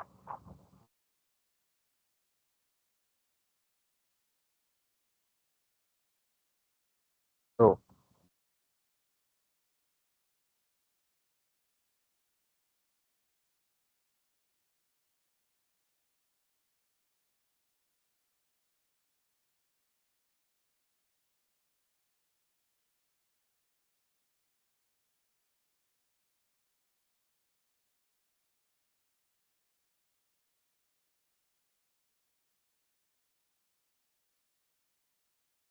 3 minutes more.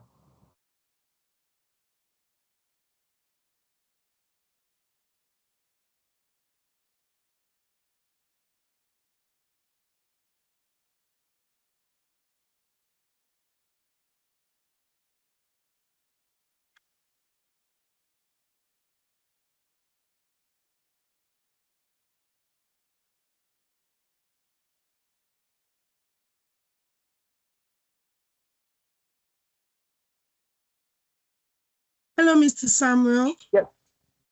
Okay, I lost you at some point. No. I'm trying to give some of our students some time to give them more. That's fine.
Sorry, sir, I'm done.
Hello,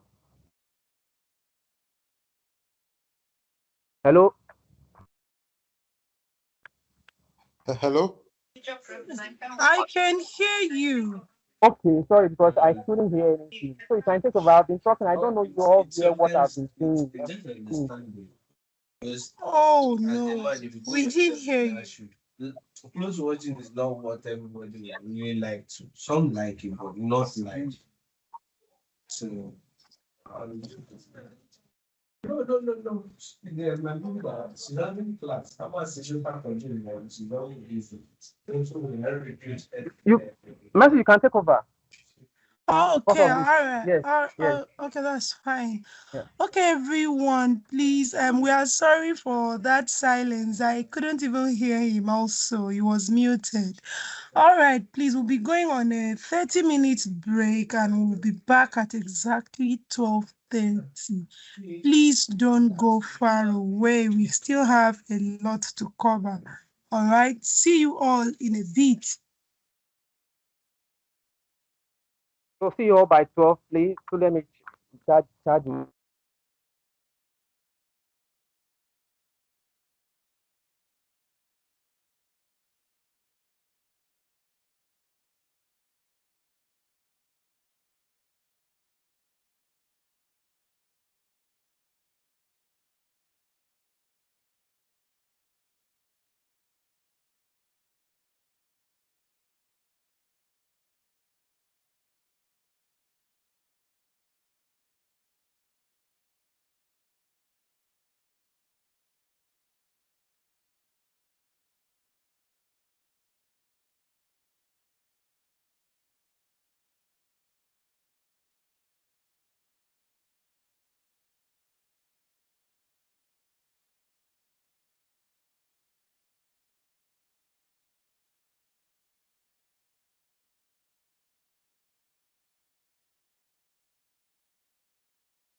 So welcome everyone.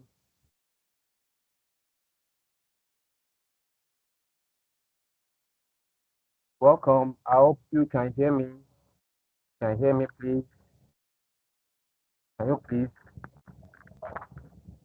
indicate? Let me know if you can hear me, so we can start.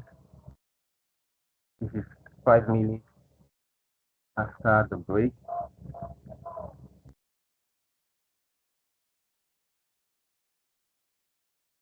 Can you hear me?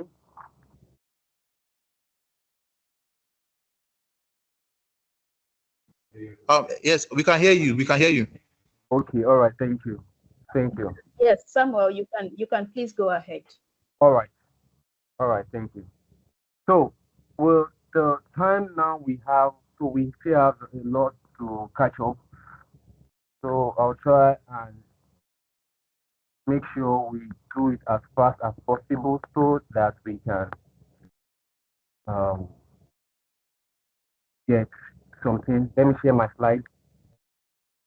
So the main reason just to get to the final account, we're able to do some workings and interpret it. That's my target now, so that we can get there. We can get to the final box store. So, okay, all right.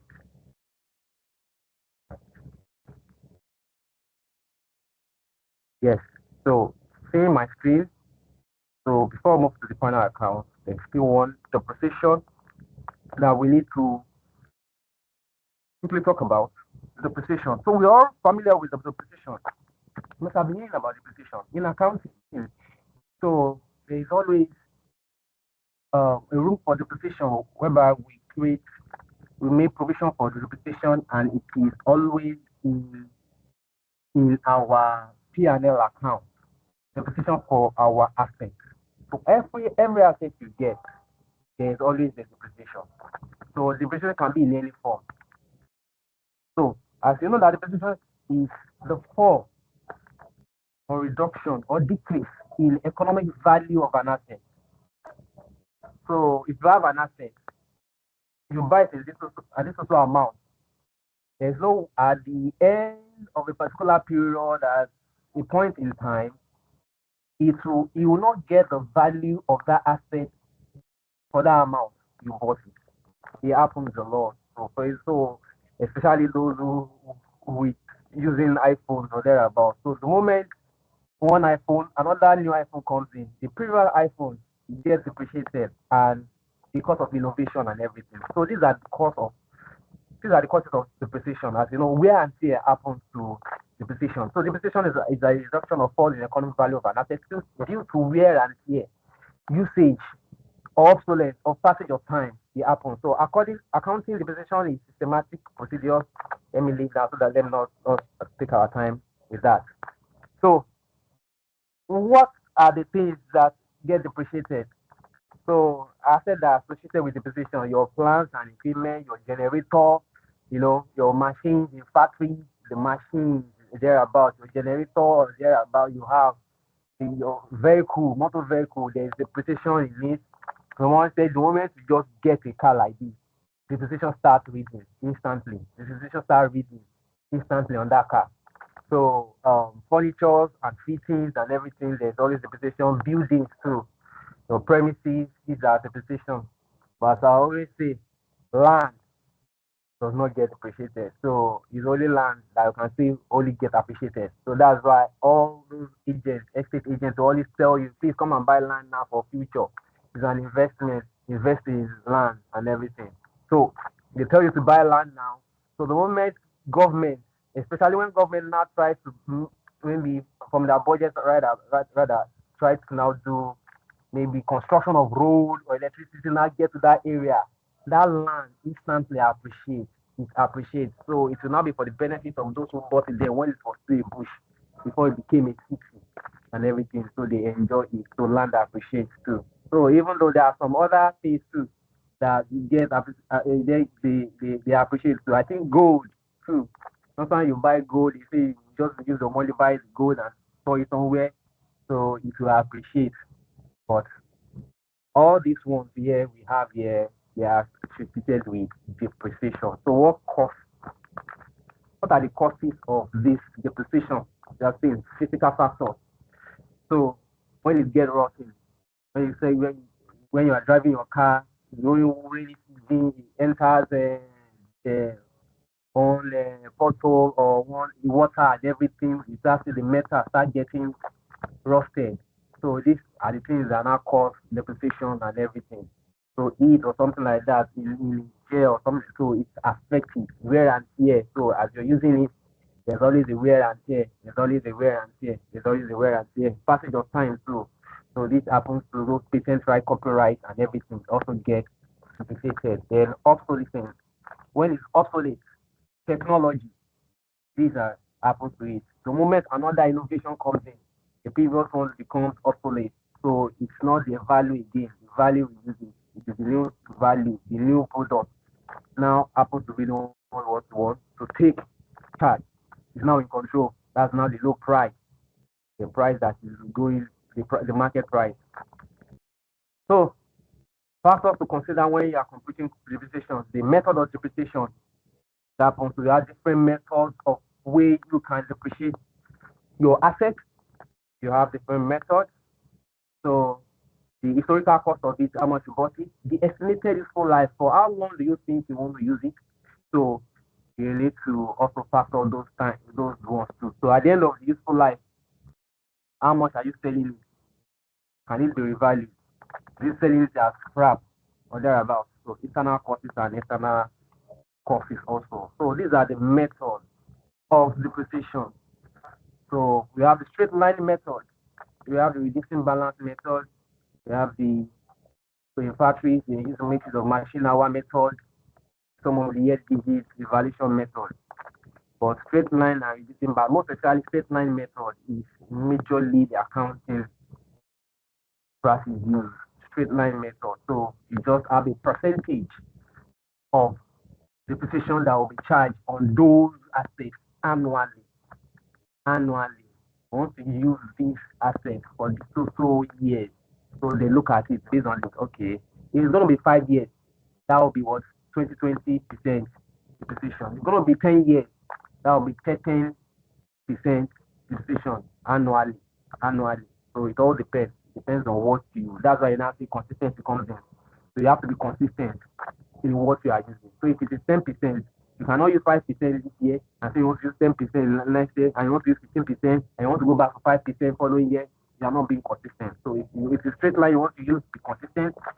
If you're using balance method, you have to be consistent too. You have to be consistent too. So these are these which we really need to know.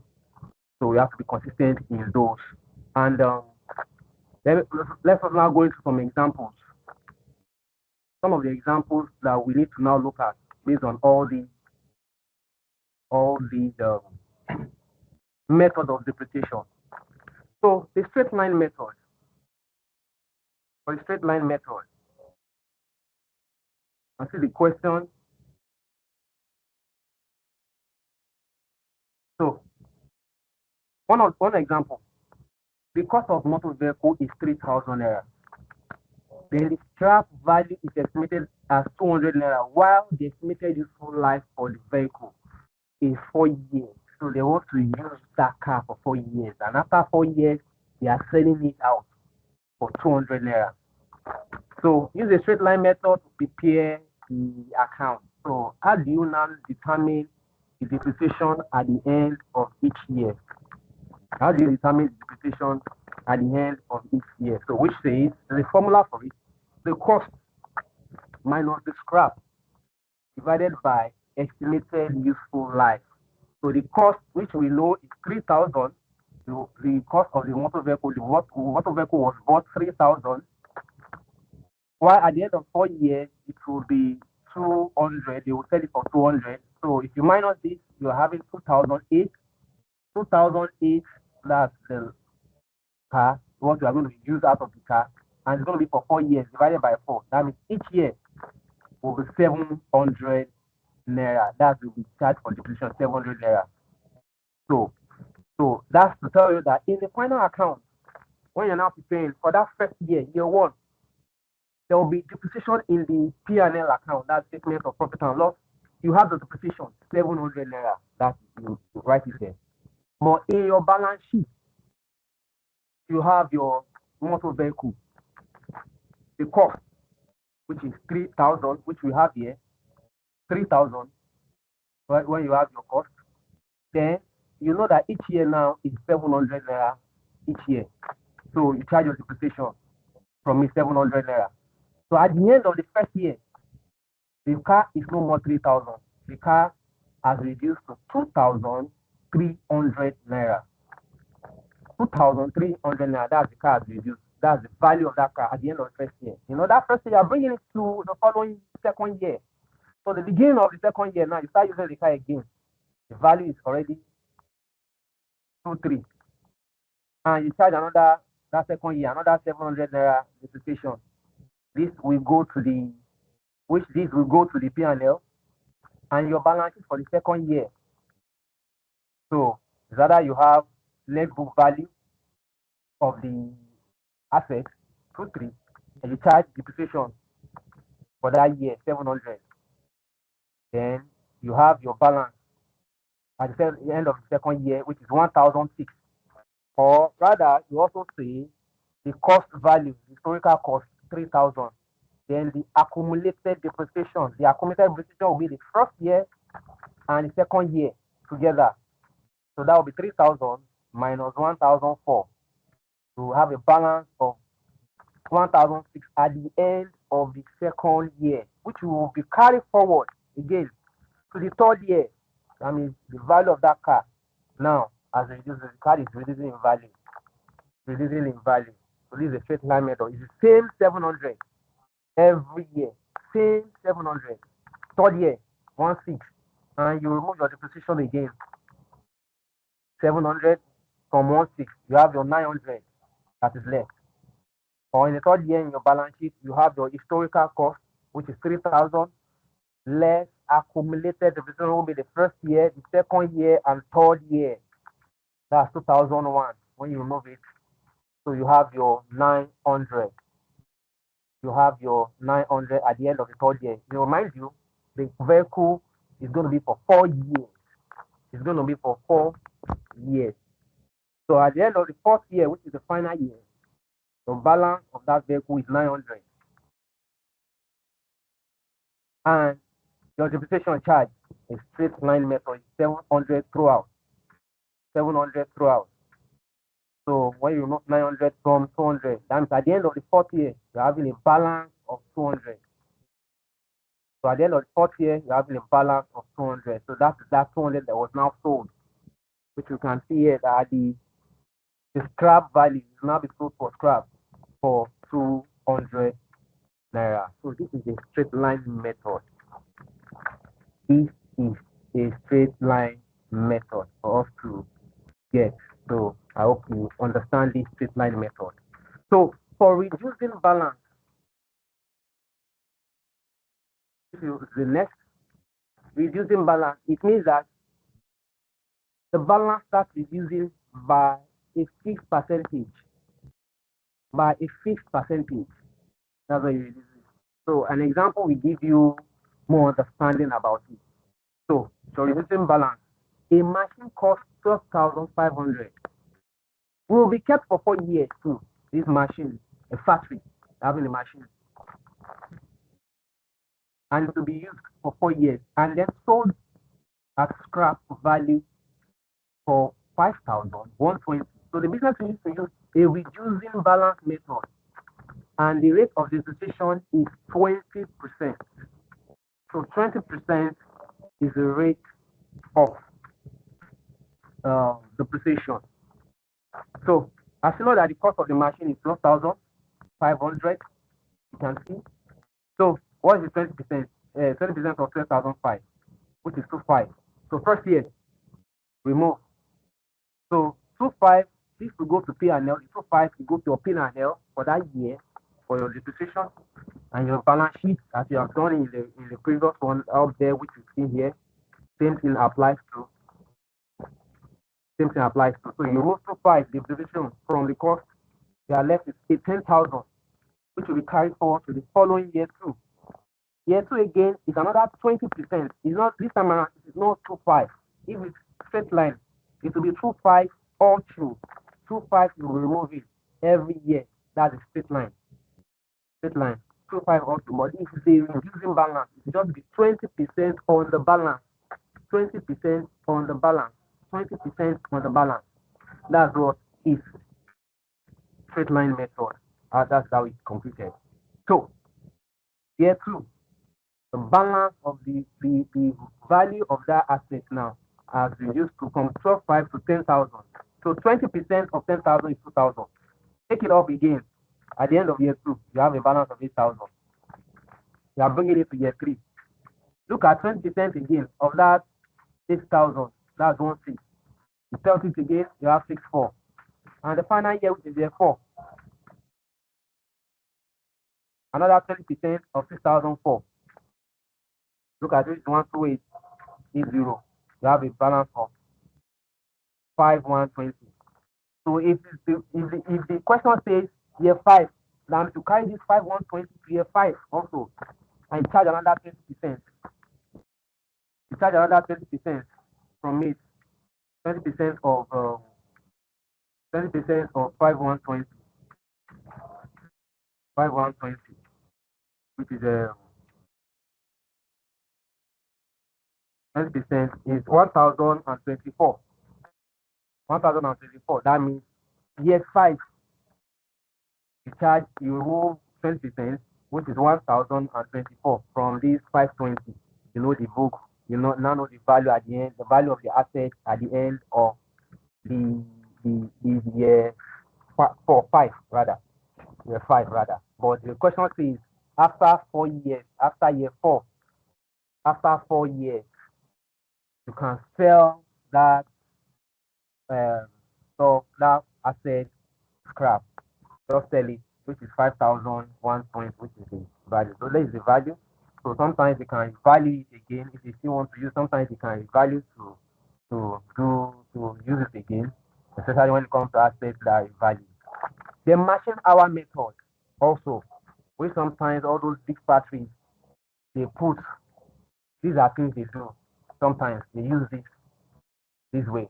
So a company purchased plant and machinery at a cost of 105,000 with an estimated total effective hours of 125 hours. So you go to those factories, they make use of hours, time. You must run from this also time to this also time. You must run from this also time to this also time. So and sometimes they make their machine rest because it needs to rest. So this machine was purchased and an estimated total effective hour will be 125,000 hours. They will use that machine for. Thereafter, it will be sold scrap for 5,000 naira. The number of hours the plant and machinery was put in use for the first 3 years are stated below. It's just pure math. So, first year, remind you, the machine will use 125,000 hours. The total, the life of that machine, they want to use for 125 hours before they sell it out as scrap. But first year, it was 10 hours. Second year, 12 hours. Third year, 13 hours. So, how do you calculate the yearly depreciation? The yearly depreciation. So, we have the rate per hour, which you have to first of all determine. That will be your cost price of it. You bought it for 105, and you're going to sell it for 5,000. So, remove the scrap value from it, which you're having 100,000. And you'll be using 100,000, value of 100,000 naira from that machine. So if you are using 100, if the machine is 100,000, you're going to be using 125,000 hours. So just divide it to know how much per hour. How much per hour you'll be using. So 100 hours, 25,000 hours. You're having 80 kobo per hour. So that means if you are monetizing, if you are calculating the amount it's going to be, that's 80 kobo. So every hour, that machine you are using 80 kobo. So if first year you are using 10,000 hours, that means it will be what? First year will be 10,000 hours times the 80 kobo. which is 8,000. So the depreciation that we charge for that year, the first year, is 8,000 naira.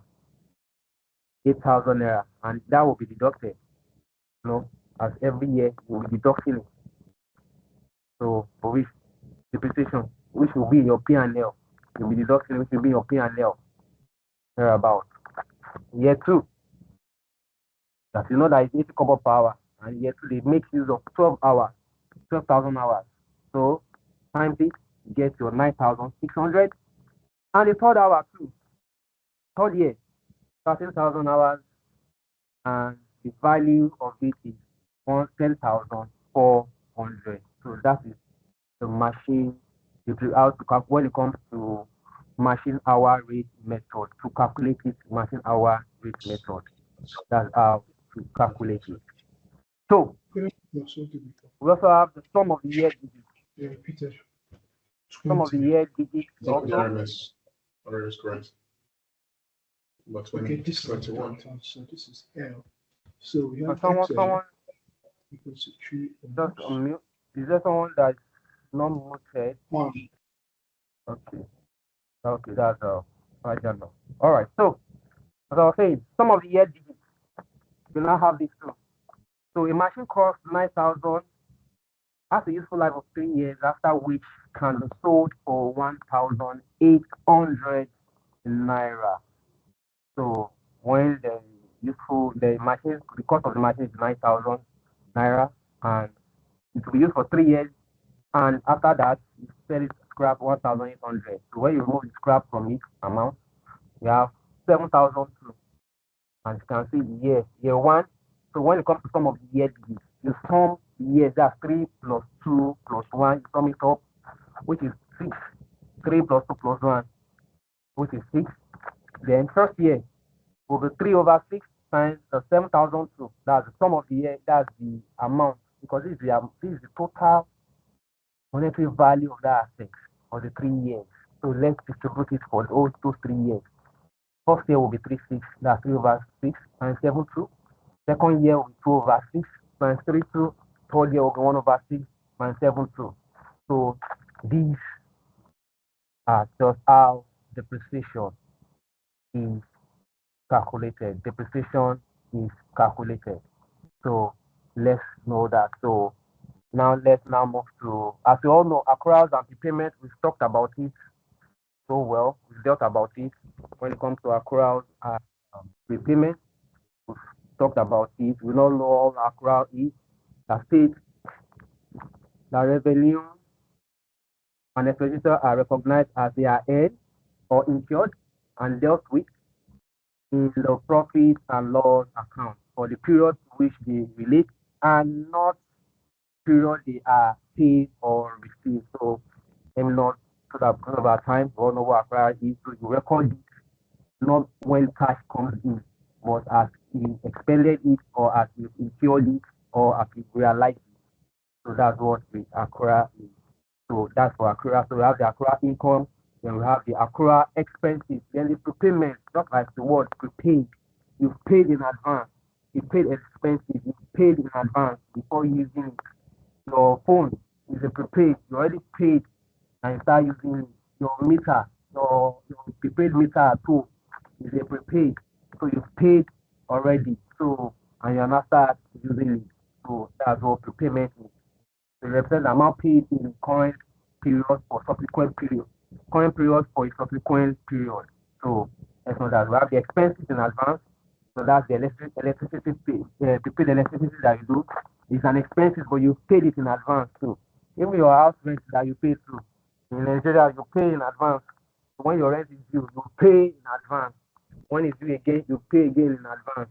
So that's what it is. That's what it is. So now let's move into the final account. So it's called the final because it's the final account, and this is the main account. This is where the interpretation comes in. This is where the decision you try to make come in. So all the decision and everything, interpretation of it, you see this and you're able to know what exactly is going on, is wrong with this business. Is this business growing, or is this business stagnant, or is this business progressing, or what? you know it from this financial statement. So final accounts are the accounts prepared at the end of the accounting period. Also, we've been talking about getting the source documents, doing the ledgers and everything, the trial balance. This is where the bus stop is. This is where the bus stop is. The trading profit and loss account, statements of trading, statements of profit and loss account, and the balance sheet. So, mind you, let me let you know that okay. So, say the final account are the account prepared at the end of the accounting period to show the position of the business.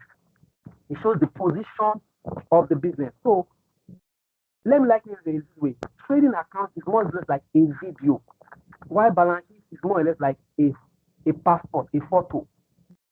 You know, video can be played. You can play video. To play video. So you can see as the video is playing, you can see the activity. That's what trading account does. So all your activities from the beginning. So that means if you are looking at the accounting principles, that's from January to December. So they are following. So you get to see all the transactions that went on from January, February. It's like a video. March, April, May, June, July, August, September. You see in the trading account as it goes. So it's more like a video that's playing. But when it comes to balance, it's like a photo. It is a photo. You just show exact position. Now when they say when you snap a photo, it is exactly the way you position yourself. That's where you're going to find yourself. So the balance sheet shows the position of that company. It shows the position of that country. So it's like a photo. Oh, this is the position of this company. Okay. But the trading account shows what transpired throughout the year, throughout the 12 months. So I hope I'm only giving you an analogy of how trading is and balance sheet is. So trading account, so it's prepared. Why do you prepare the trading account? For you to determine, your gross profit, because your operation, your daily operation, you need to know if you're making profit or you're making loss. So you prepare for the purpose of finding the gross profit or maybe the loss on it at a particular time. That's from the January or December. You want to know if you make profit, or at the end of the quarter, at the end of the mid-year, you want to know. You want to know. You want to know. So the objective of the trading account is to ascertain the gross profit. That's the objective. The objective of a trading account is for you to ascertain the gross profit or loss from the business transaction. From the business transaction. So, and here is the format for it. Here is the format for it. So, obviously, you have the stock. So we all know what stock is. So let me a shop, a kiosk, all those one that has provisions and everything, they sell biscuits and everything. So at the end of maybe 1st January 2024, you already have some stock that they've recorded it. Okay, this is what I'm going to be selling. So that's the opening stock. Then all other ones you start buying thereafter.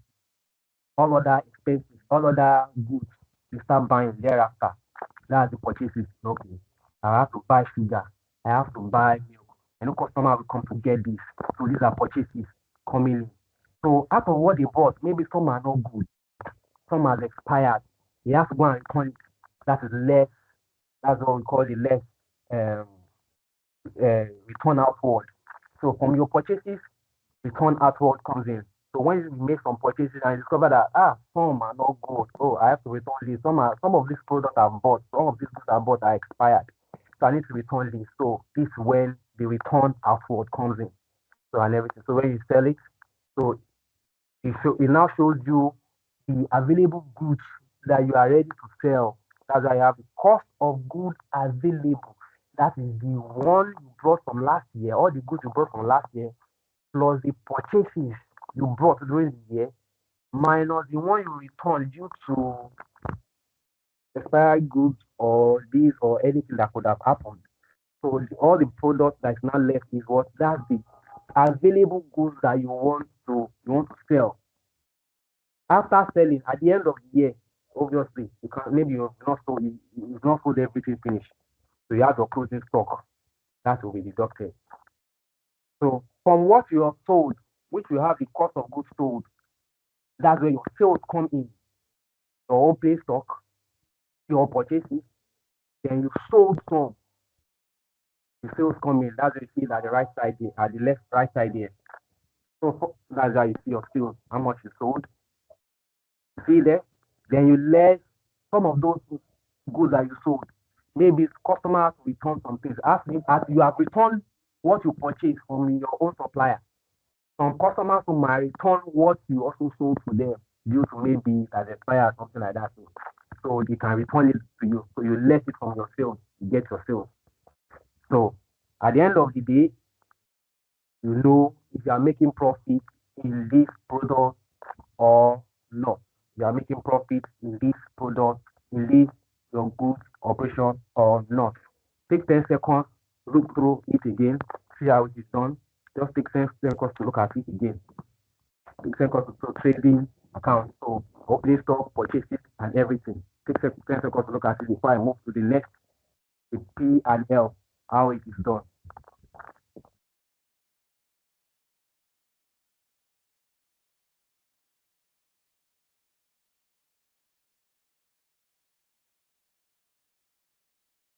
So the profit and loss after the trading, that shows the operation of this shows the operation of the company itself. So based on the goods, the normal goods the company is selling, either services or products or goods. So this shows it for you to determine the gross profit. Thereafter, there are still other expenses that you see incur. I think you are somewhere. So this now show to now know your net profit. Let's see if actually after removing all other expenses, let's now see if you are really making profit. I can take some money, you can take it home. So as you can see, this is the account constructed by a business organization to show the net profit or loss. It shows the debit side. Okay, let's leave that also. So I can see this is the format for it.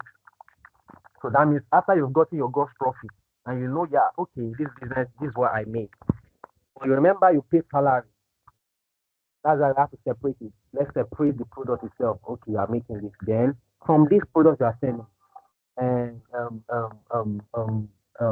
eatery, those eatery, all those snacks and everything they sell and everything they have to the flour, they will buy flour, they will buy sugar, they will buy this and that and everything. So that's where the trading comes in. Okay, we have sold this is between thousands of donuts this year and everything. That's where the sales.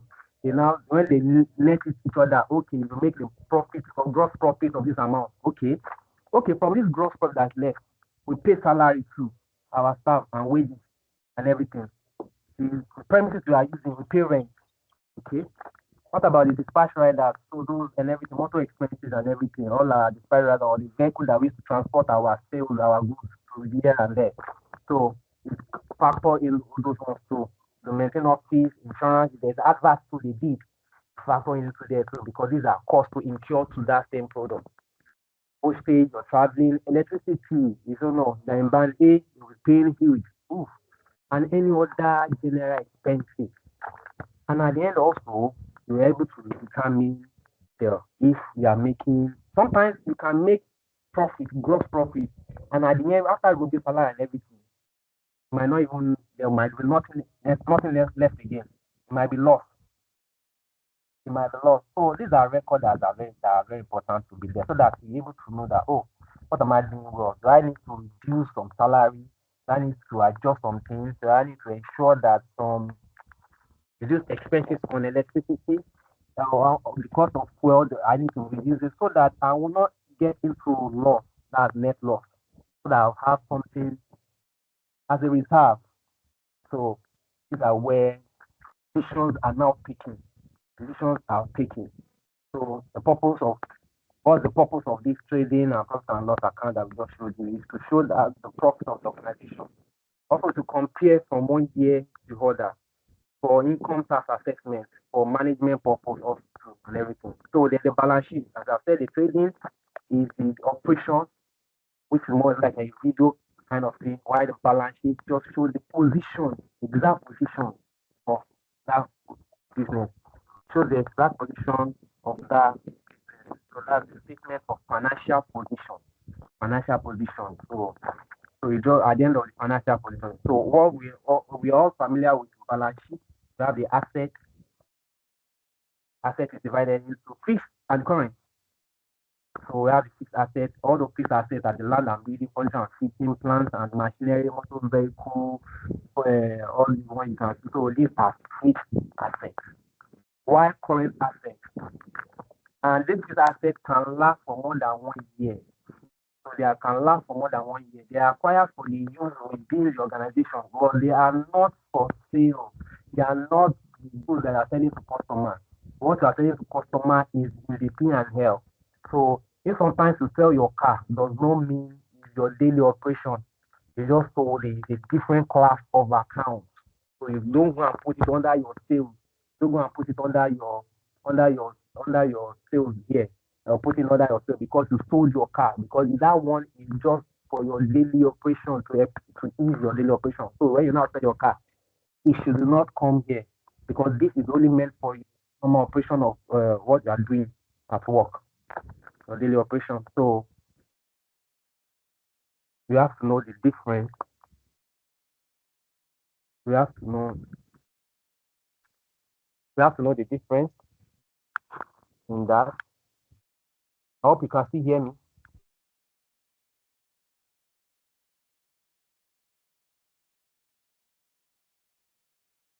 I hope you can still hear me.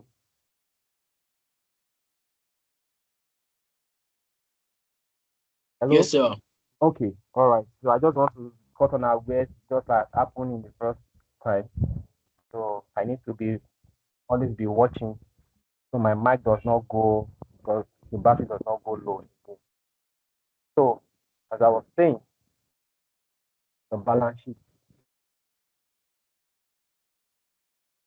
So while we have the current asset too, as we have the fixed asset that can last more than 1 year, which are these are the things we use in ensuring that what you're doing at the company, your product, what you are selling, these are things that help in your daily activities. They help in it more than 1 year. Why the current asset is just within a short period, that's within a year. These are assets that are usually for short period of time. For short period of time. Short period of time. So your stock, your closing stock, the stock you are using is also an asset to you. Your cash you have at hand or your at bank is also an asset. It's an asset, but it's a current asset. So it's just within a short period of time, within that 1 year, your treasury bill, your debtors too. So if they owe you your receivables. So it's an asset to you, though you've not collected the money, but it's an asset to you because you know you collect it and bring receivable. So these are assets and current assets. So and when it comes to balance sheet, there's an arrangement. There's a way you arrange. You just don't pick anyone just like that and just put it there. There is an arrangement. So you have the realizability or we have the permanent. Either of the two you can choose.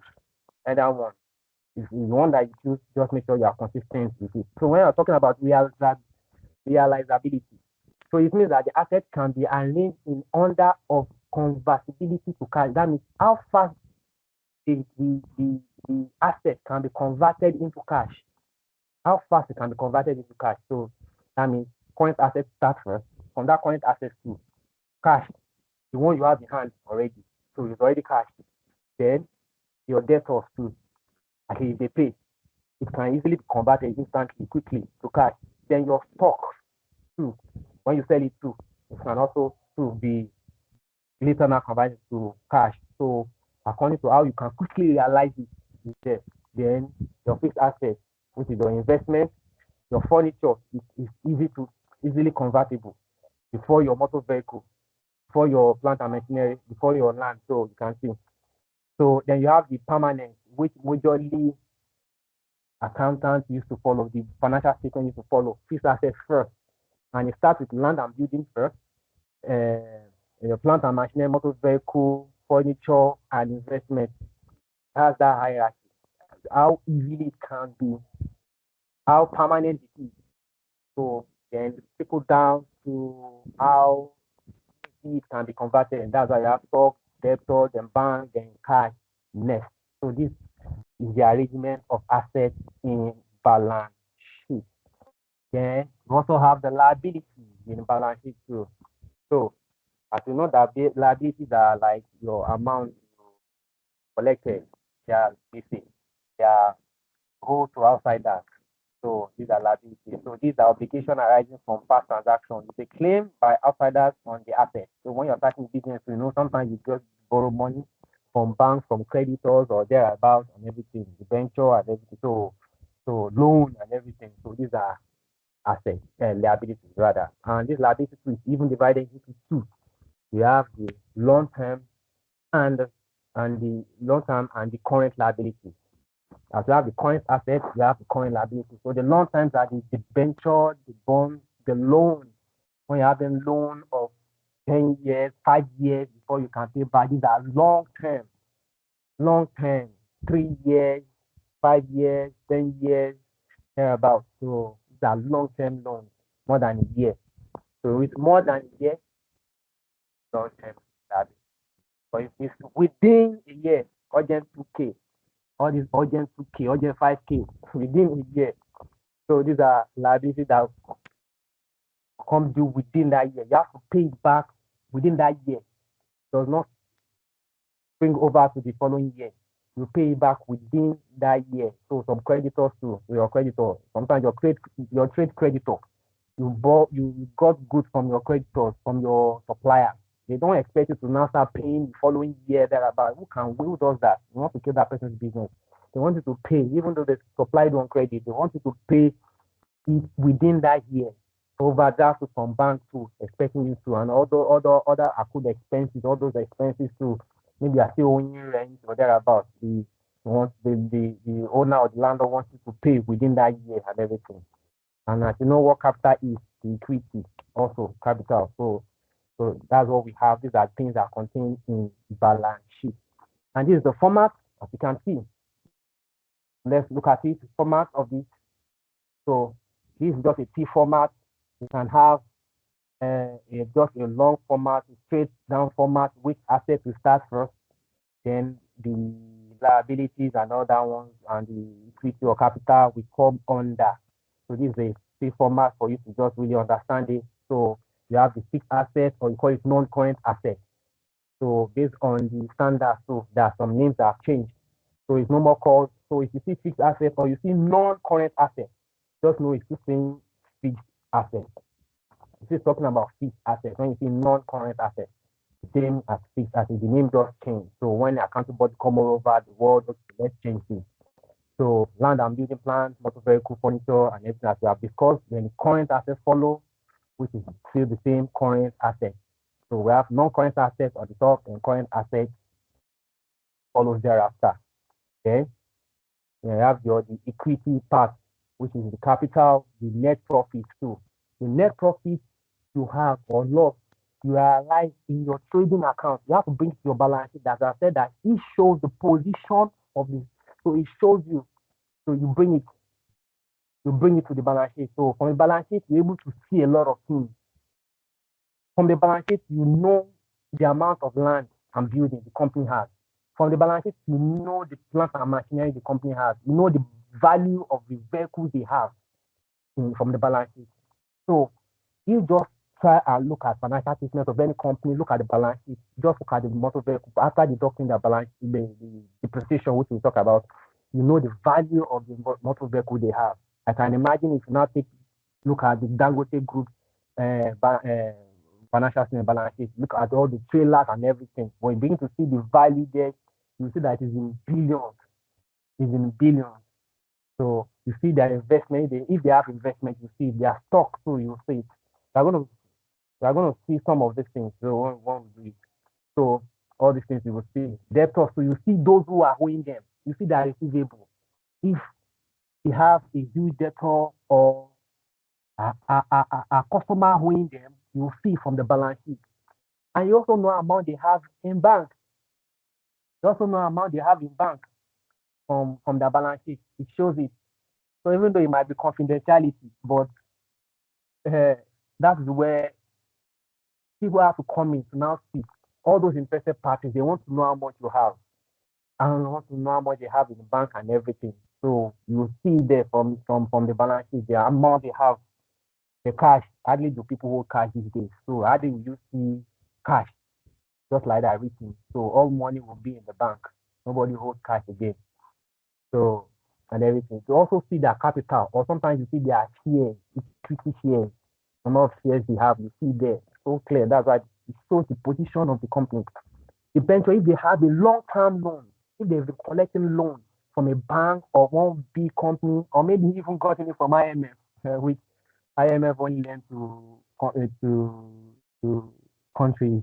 So, but the debenture and everything, if they have the debenture bonds and everything, you see it also from the balance sheet. So, as they have loans that they have to pay within a year, which they have is in the current liability, or suppliers, they are owing their suppliers too. You see it if they have overdraft. So, this is where the final account is able to know. When you pick it up, you see all these things. You're able to take decisions. Should I go and work in this company? Should I invest in this company? They are owing this, they are not owing this, they are making profit, they are not making profit. These are the things you look at. These are the things you look at from their balance sheet. These are the things you look at from their balance sheet. So before I say thank you, now let us now practicalize it. Let us practicalize it.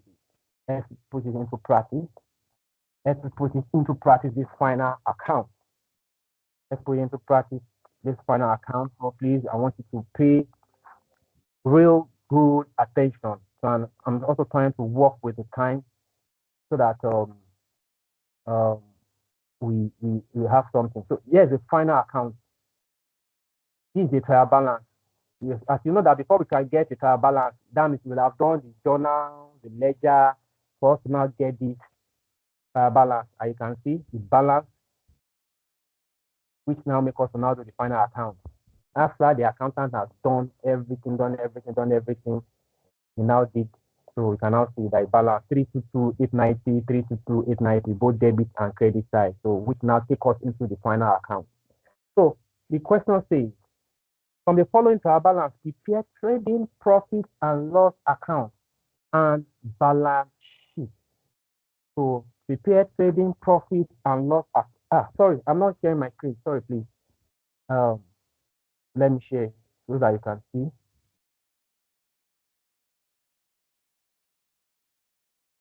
I hope you can see. Hope you can see. Yes, your Okay. screen is showing, yes. All right.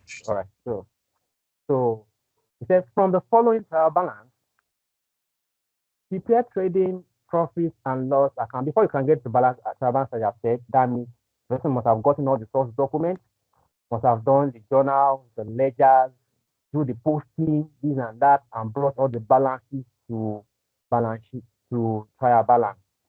So you have to prepare the trading profit and loss account. So I'm going to prepare that now.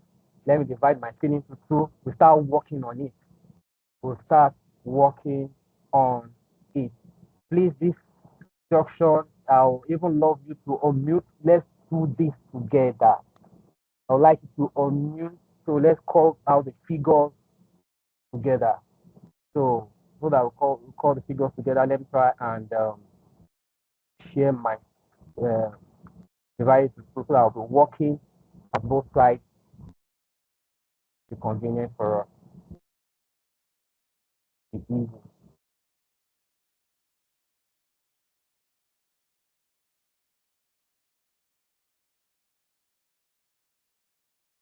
Yeah.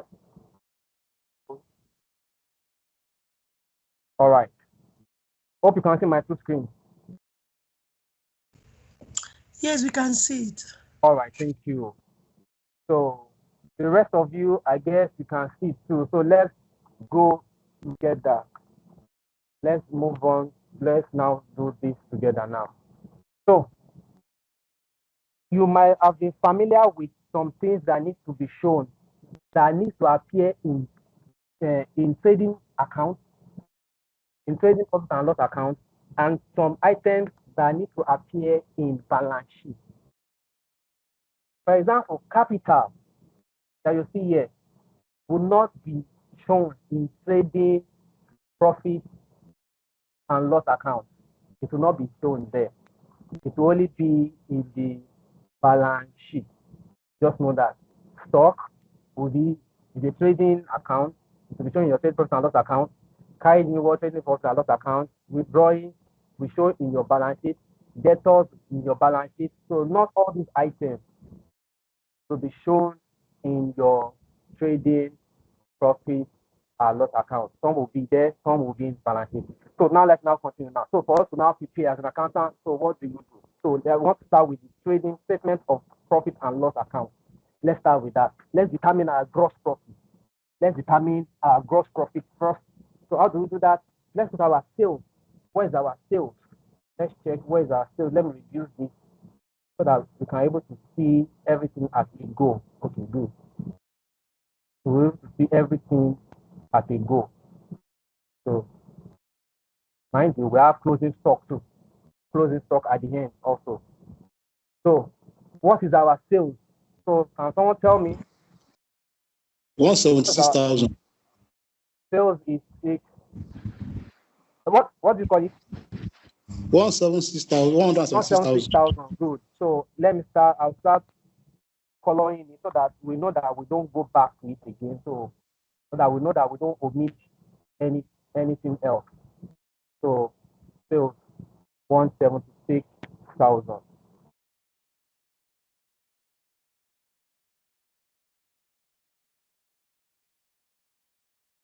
So let me just put my sales there. 176,000. Good. So then we have, when you make sales, what if somebody return some of those goods, maybe due to has expired or something like that, or they now return it, something happened. So what kind of return is it? Is it going to be return outward or return inward? Return inwards. Return inward, good, because you sold, the goods went out, they have to return it back to you. Return inward. Do you have return inward? Do we have return inward? Do we have return inward? Yes, we have return inward. Yes, we do. 2,050 naira. 2,050. Are we going to add it or we are going to let it?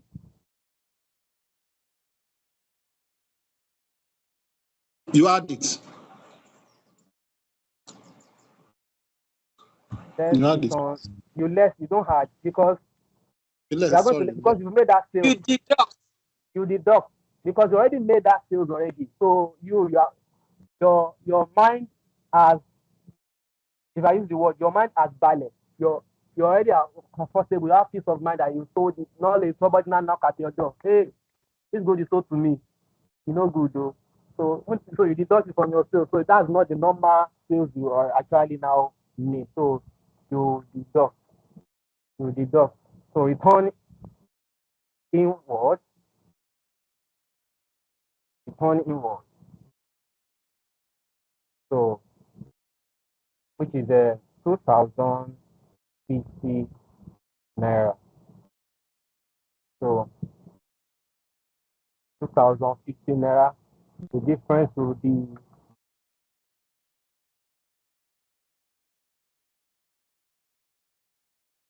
173,950.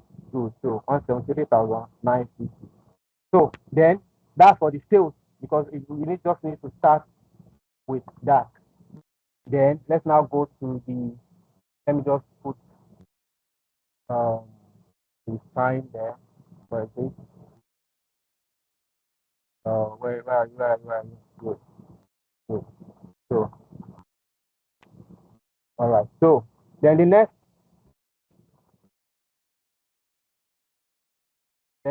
will now be the other side. Now the purchases, the what you now sold. This is the sales part. The purchases part now. Let's now go there.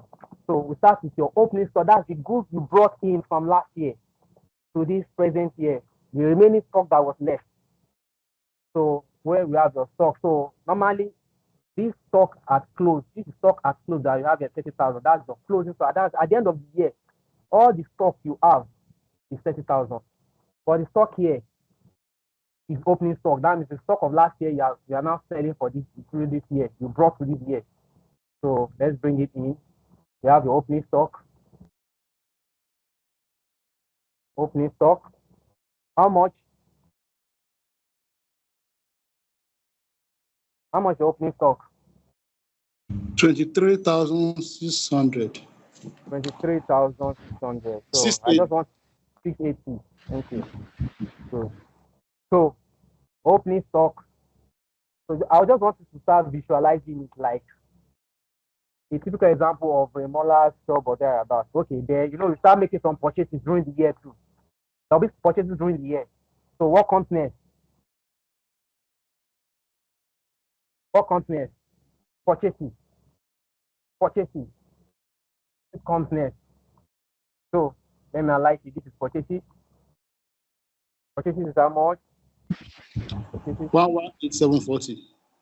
118,740. So when you make those purchases, you check those goods. You discover that some goods are bad. You have to return it. You have to return it. That's where you have the return what? Outward. Return outwards. Yes. You have the return outward because you brought those purchases, so you have to return it. Return outward. So you let it. Because when you purchase it, you discover that this one is no good. So you return it back, return outward. So this is 3, 2, 2, good. So remove it from your purchase. Remove it from your purchase. Also some. So you have your 115.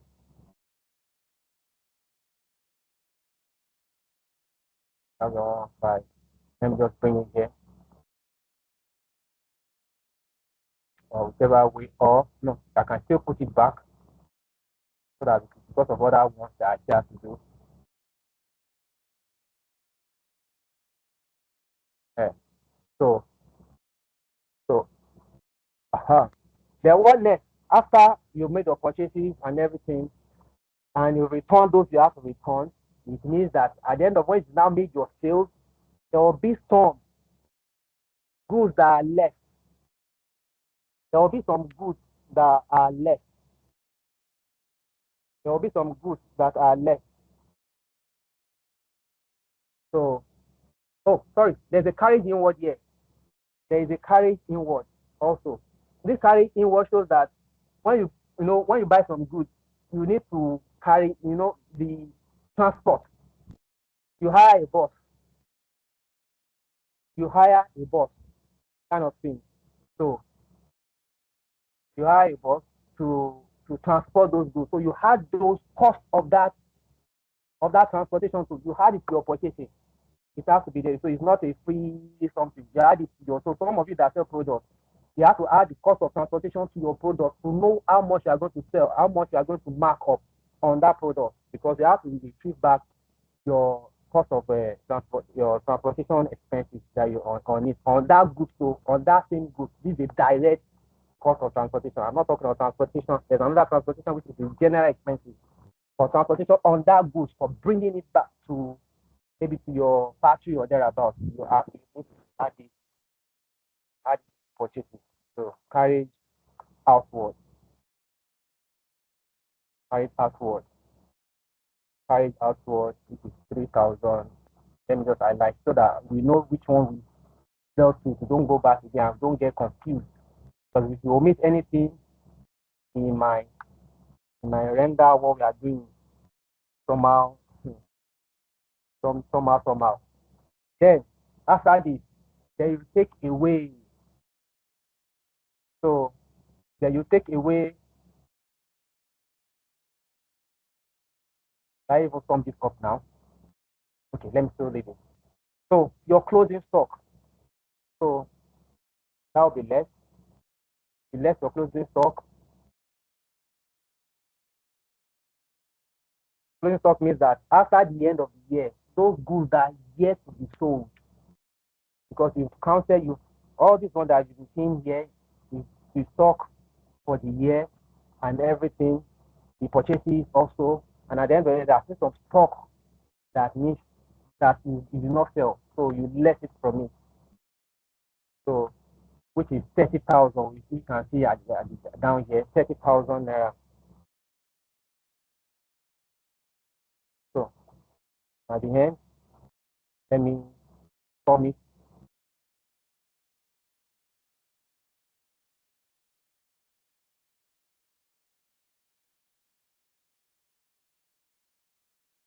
Oh, okay.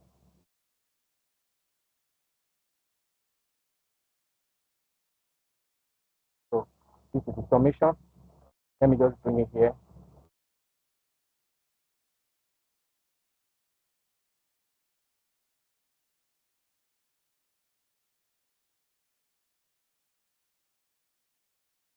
So this will show you, when we sum this up, it should show you the cost of goods available for sale after removing our closing stock from the purchases and the stock we have that we brought. So this shows that this is the cost, this is the remaining stock that is left that we now sold. This is stock that we sold. Sorry, sir. The carriage 3,100 is carriage inwards, not outwards, sir. Carriage inward. Carriage The inward. 3,100, yeah. Oh, okay, sorry, it's carriage inward. Okay, yes, carriage inward rather. Is there carriage? Okay, yes, carriage inward. Thank you. Thank you. Thank you. Thank you. Carriage inward. I wrote outward here. So it will be carriage inward. Thank you for the observation. So carriage inward, 3,100. So there's a difference between carriage inward and carriage outward. So let's know that. Carriage inward. So carriage inward, for that good that you brought in, you add it to your purchase because it's a direct expenses on that good. But when it comes to carriage outward, sometimes you that would not be an expenses on its own. That will go to P&L because there's a carriage outward here, 2,000 naira. So that will be under expenses. That means when you are now distributing your goods, these are expenses. Maybe you supply it to one customer as a supplier, that you are the one that will bear the cost of it. So these are just other expenses about. So this is now the cost of goods available for sale. So this is what was sold that they realized this 173,950. This 112,300 was the cost price, and they now sold it for 173,950. 173,950. That's the cost of goods available for sale. So let me bring it under the sales. This is where we now determine the gross profit. That's for the product. This is where we determine the gross profit for the product. Draw the line. So gross profit.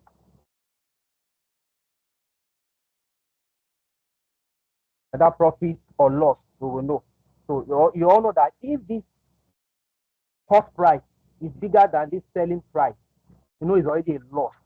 Then the company needs to go back to the drawing board to go and look at what needs to be done to ensure that they get their profit back. So the gross profit will be equals to the sales minus the cost of goods available for sale. So this is our gross profit. Let's clap for the company. The company made the profit, so we need to clap for the company. They're trying. It's not easy to make profit. So, but the expenses have not stopped there. There's other expenses. Some are variable, some are fixed. Because this company, it must be under a building. It must be under one building. It must have been doing other expenses and thereabouts. So this is the trading account that shows the profit. Then we can now move to the all other expenses, all the expenses,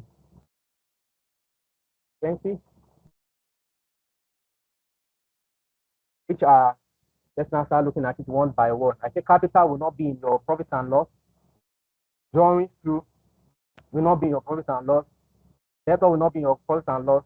Then this carriage outward will be there.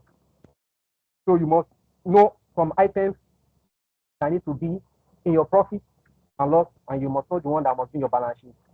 So let me highlight this to show that yes, we use this carriage outward. Carriage outward. So I'm just bring it here. Our carriage outward is what? 2,000. Next again, after carried out. Please, can you use Yes? another color to so that we can properly differentiate them? Another color. No? Yes, so that for expenses, so that we get it easy, much easier. Okay, just to know what will be in the expenses, yes, right? Okay, yes, all right. All right. So let me use this another color code. Yeah.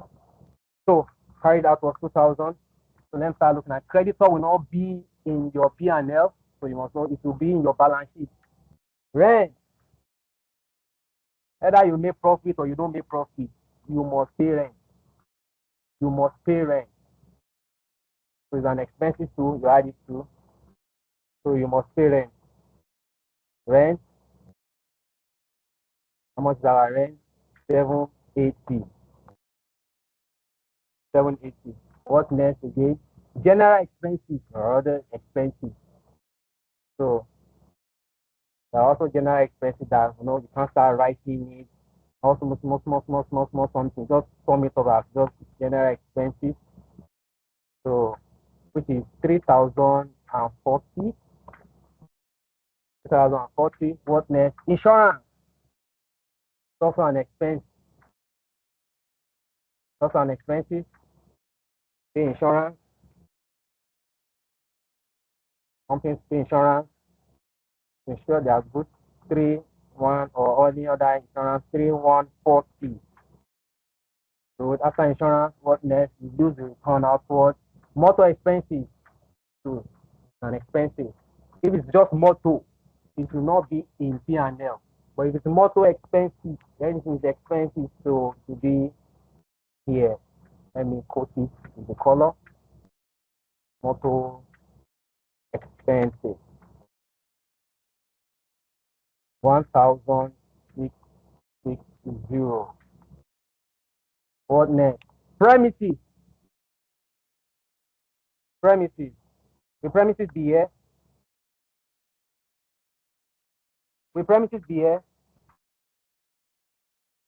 Yes or no? Yes. Premises. Yes. Premises is your building. Premises is your building. It's a fixed asset. It's a fixed asset. So it will not come under your expenses. So it will not be there. So it's a fixed asset. Anything fixed asset, it will not be on your P&L because that premises shows your building, office premises, office building. That's also it will not be there. But any expenses you make on that premises is what will now be here. Sometimes you do lightning in that premises, which is the next one. Lightning. Put it with many lights and many lights. So lightning. So 6,640. 6,640. What next? What next should I pick? Salary and wages. Salary and wages. Thank you. It's an expense. These are recurrent expenditure. Recurrent expenditure, salary and wages. Normal salary in Nigeria is paying. There is paying salary so much. Recurrent. Salary and wages is 18,000. 15,000 naira. 15,000 naira. What's left again? Yes. Another person. Office expenses. Office expenses. Why did you skip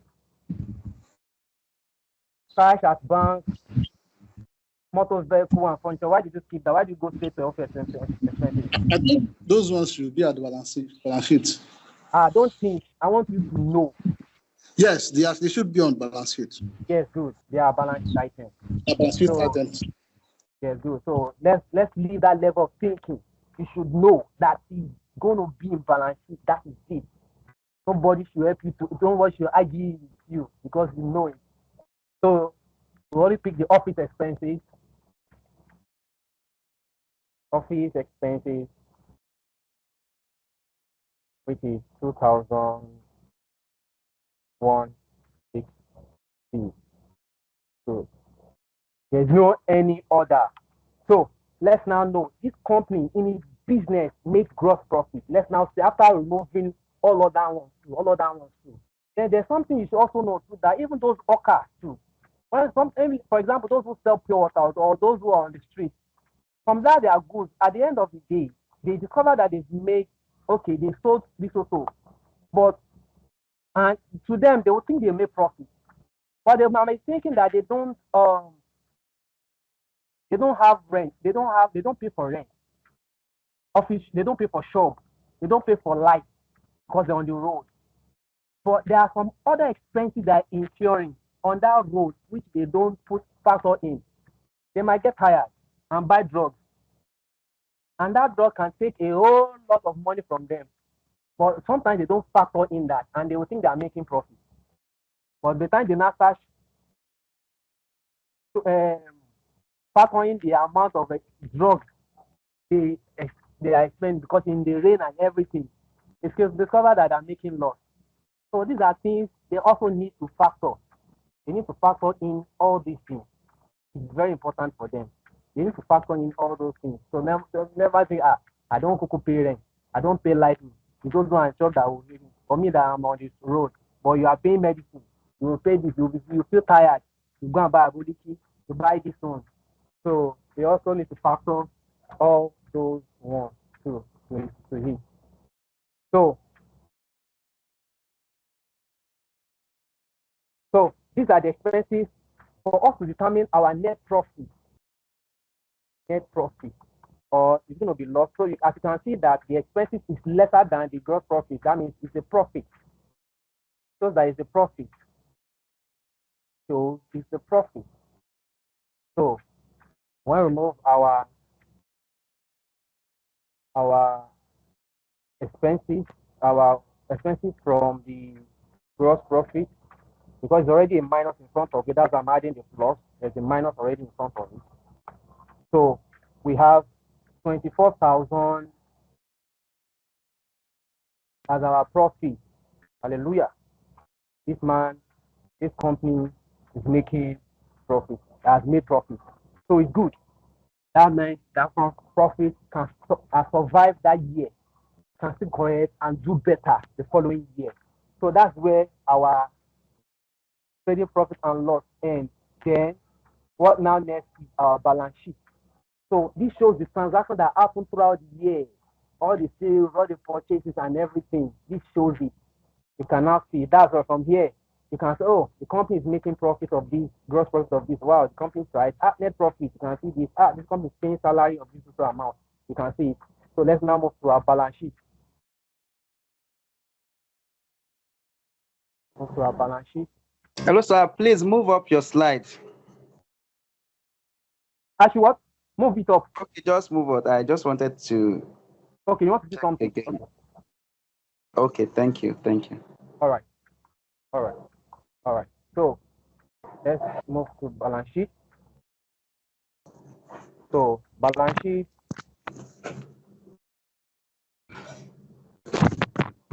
Balance sheet as that, or I can say statement of, or it's sometimes so you see sometimes only the statement of financial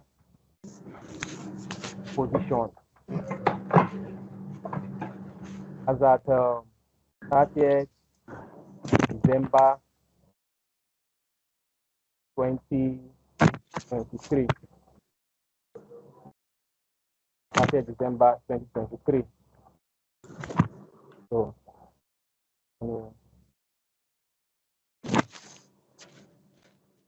good.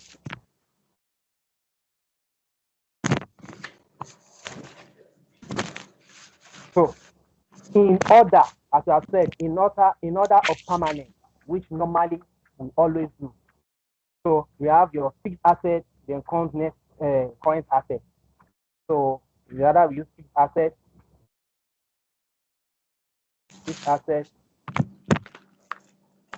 or called non. So you see non-current assets, they're all the same. So what are our fixed assets in this place? So let's now look at the one that is not touched. So let's forget those who are touched. So capital is not a fixed asset. Drawing is not a fixed asset. Debtor is an asset, but not a fixed asset. So let's go to the fixed asset. So the first fixed asset we have here is our premises. The first asset we have here, the first fixed asset we have here is our premises. Let me put it with another color. It's another color that is better.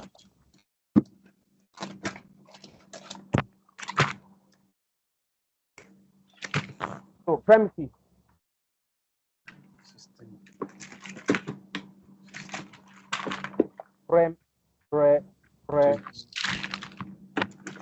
So premises. We have our premises 38,620 premises. One there. The next one, according to permanence, we have motor vehicle. Motor vehicle comes next.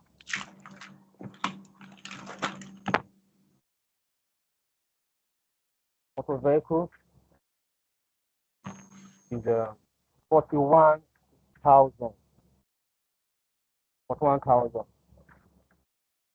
One next, based on fixed assets or non-current assets, we have furniture and fitting also, which is 22,500. Furniture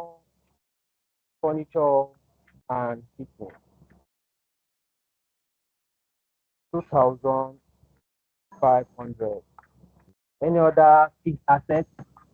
None. No fixed assets.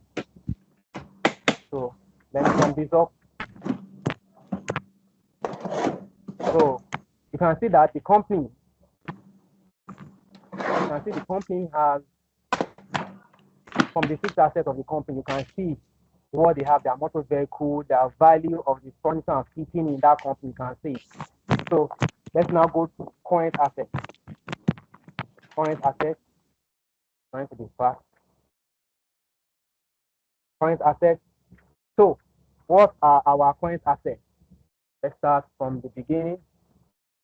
So our current assets, we have the debtor, but stock. Don't forget this stock, the closing stock has to be there because it's your position. Because you still have it left, you need to know it has to appear in your balance sheet. The stock, which is the closing stock. The stock at close, 30,000. Let me add that one here. So it will be here. Then the debtors, those who are owing us our receivables, which is 38,960. Debtors, 38,960. Then our cash at bank. Cash at bank is 4,820. Cash at bank 820. 4,820. So this is our total assets. We've done all our assets. Where are you? Also sum it. So these are our current assets.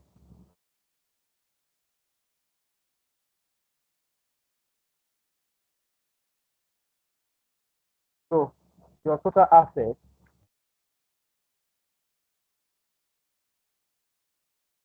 will now be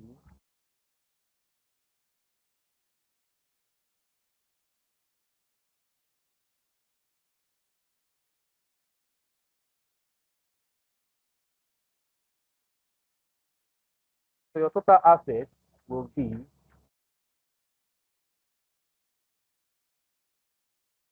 your fixed assets plus your current assets.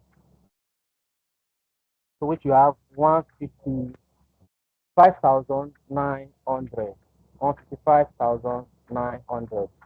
So let's now move to the other part, the liability part. The liability part. So you can have your capital, which you have the first one you can see on top. So since that's the only part you now have, your capital.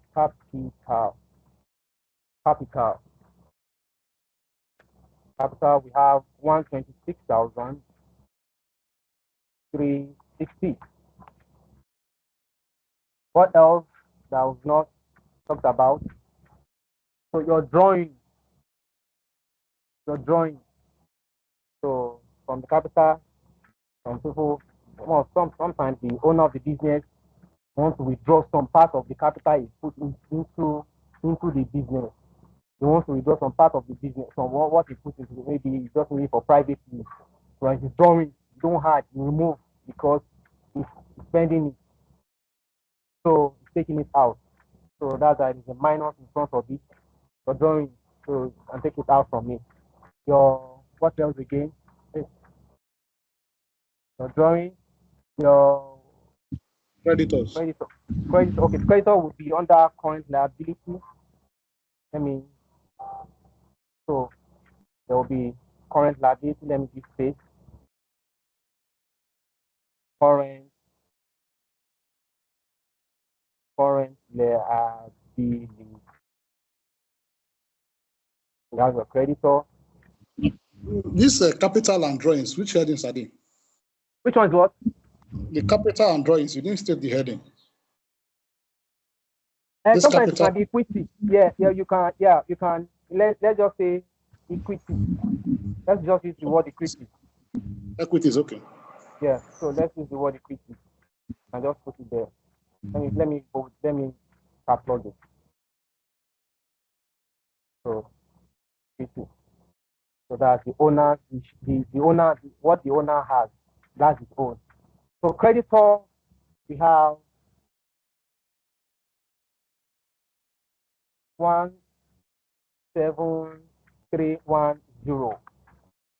Good. What else again?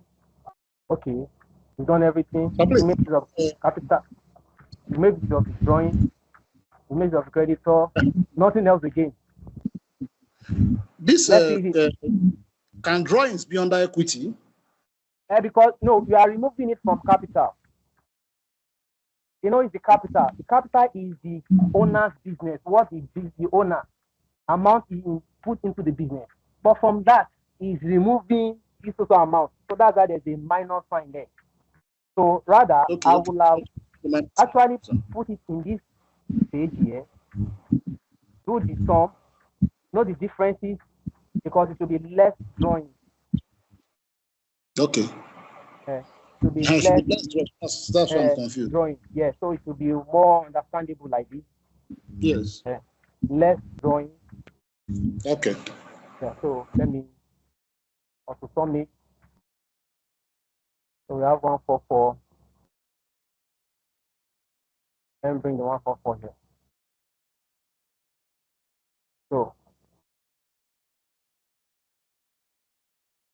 So then it should, so because it's balance sheet, so 115,900 we have here should be the same here too. It should be the Same here. True. So let me put the sign. If it's not the same, then something is missing. So if I should sum this up, plus the equity plus creditor is not coming up, then there's something wrong somewhere. There's something wrong. What have we not posted? Okay, I remember. The net profit. The net profit needs to come because you've made for that year. It has to appear in your balance sheet. Sometimes you see in your balance sheet retained profit. That means all the profit is been realizing with the current profit is now the retained profit. So that net profit 24. Let me first of all put it. So it's part of the net profit is the owner's money. So net profit is how much? 24 to 30. 24 to 30. So let me sum it up now. Equals, or let me just highlight it. Sum. Oh yeah. Yes. So it gives us the same. So it makes it balance. So that's why it's called balance sheet. So that's why I have the 115,900 and 115,900. So it balances. So you can now see from here you will able to see the financial position of that company. The financial position of that company. Now, because I know very time, just give me another 15 minutes. Now let us now interpret or dissect this account. Let's now see what are the things we now have to look at. If you are an outsider, what are the things you need to look at? Normally, you want to look at the profitability index, profitability, how profitable the company is. You always want to know the profitability of the company. So it's important. So first of all, as an outsider, you want to see if that company is profitable or not. So what are the things you need to look at? That's where those accounting ratios will come in. Those accounting ratios, that's where they come in. Those accounting ratios. So what is profitability ratio? What are the profitability ratios? So first of all, let's look at gross profit margin. Gross profit margin. Gross profit margin is just the gross profit over the revenue. Gross profit over the revenue. That's the gross profit margin. So what's our gross profit? First of all. So for you, an outsider, you want to see if that company is profitable. Our gross profit is 61,000. 61,650. Let me put it to one side. Or if you have your calculator, you can always. Okay, let me expand my screen so that you all get it. I hope you can see the expansion. It's expanded right now, right? You can see it. Yes, we can see it. Okay, good. So let's look at our gross profit margin. So you want to look at its gross profit.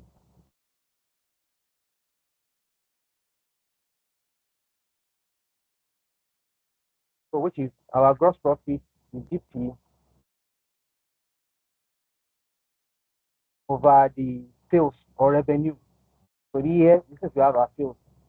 So we have our 65, 61, 61, 650. That's our gross profit.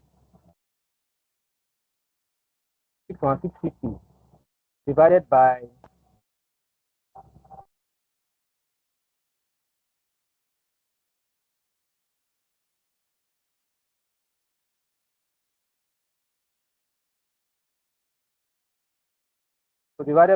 what's our sales? Our sales is 176, as you can see, 173. 173,950. So when you divide it, let me just use my calculator. What do you get? So please, let's calculate. What do you get? 61,650. You divide it by 173,950. What do you get?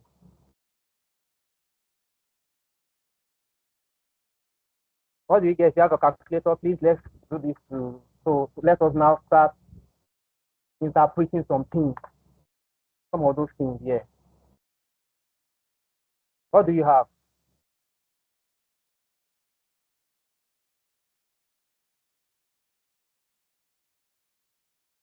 Don't you have your calculator there? Can you see my calculator showing on the screen? Or you don't see my calculator on the screen? Your calculator is shown on the screen. My calculator is showing. Yes. Okay, so you can see the figure, right? I didn't know my calculator is even showing. Okay, so this shows that, so as you can see 0.35. If I divide times 100, 0.35, it shows that for every 1 naira, they are making 35 kobo, which is fine. For every 1 naira, they are making 35 kobo.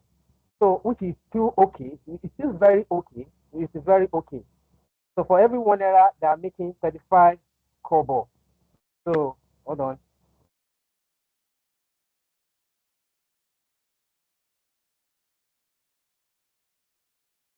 So in the next 10 minutes, I'll be through. So in the next 10 minutes, I'll be through. So for every 1 naira, they're making 35 kobo. You look at this. So you not just stop at that. You also look at the net profit margin. So sometimes look at the net profit. Don't just stop at the gross profit. Okay. So this company is making every 1 naira in that company. There is a 35 kobo they are making from that product. Okay, let's now look at the net profit. So from the net profit, we have our net profit, which is 24,230.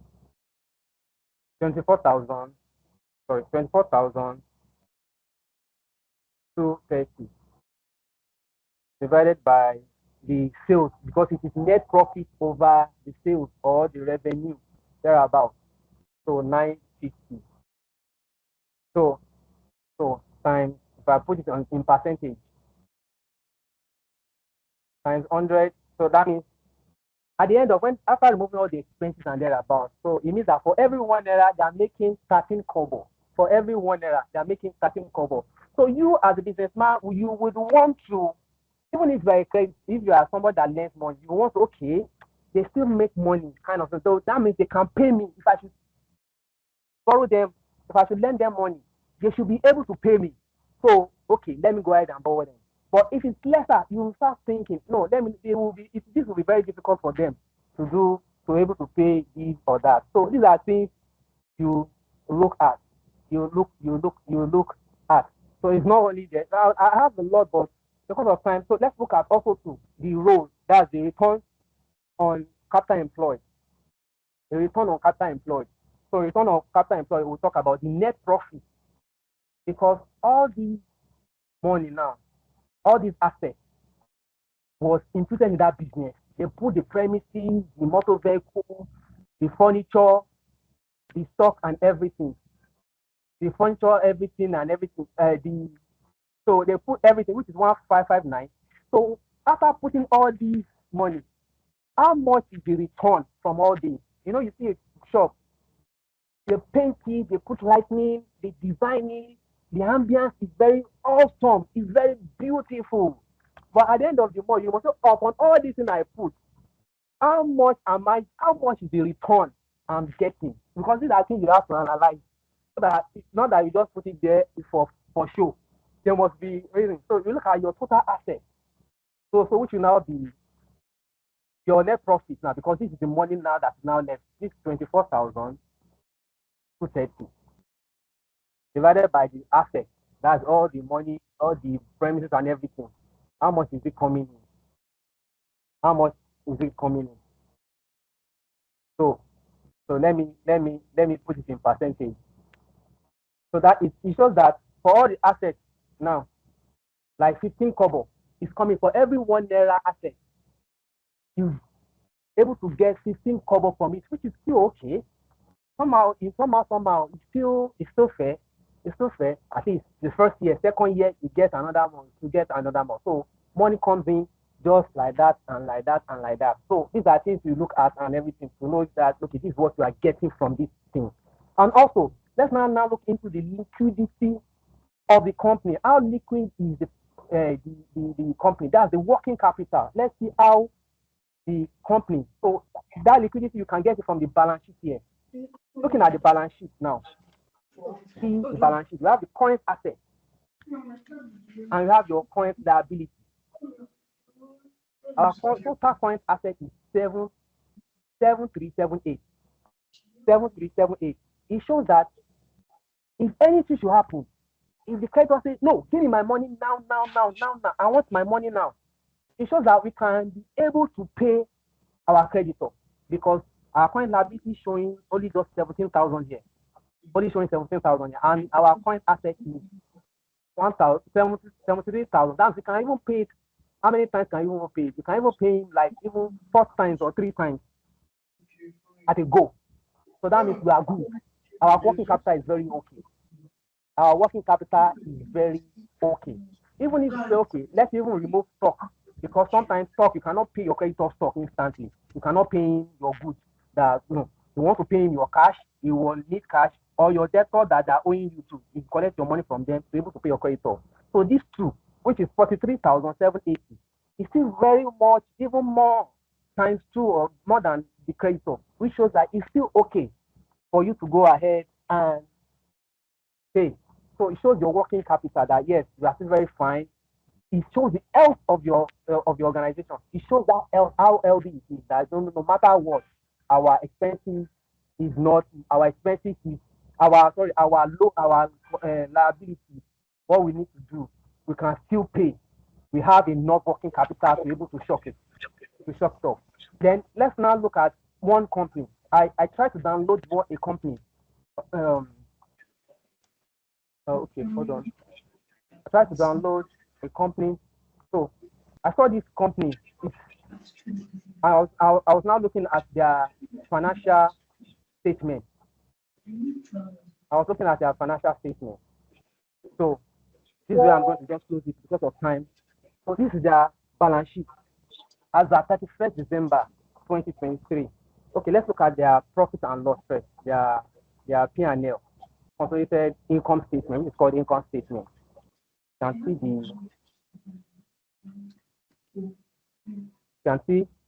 Look at their sales.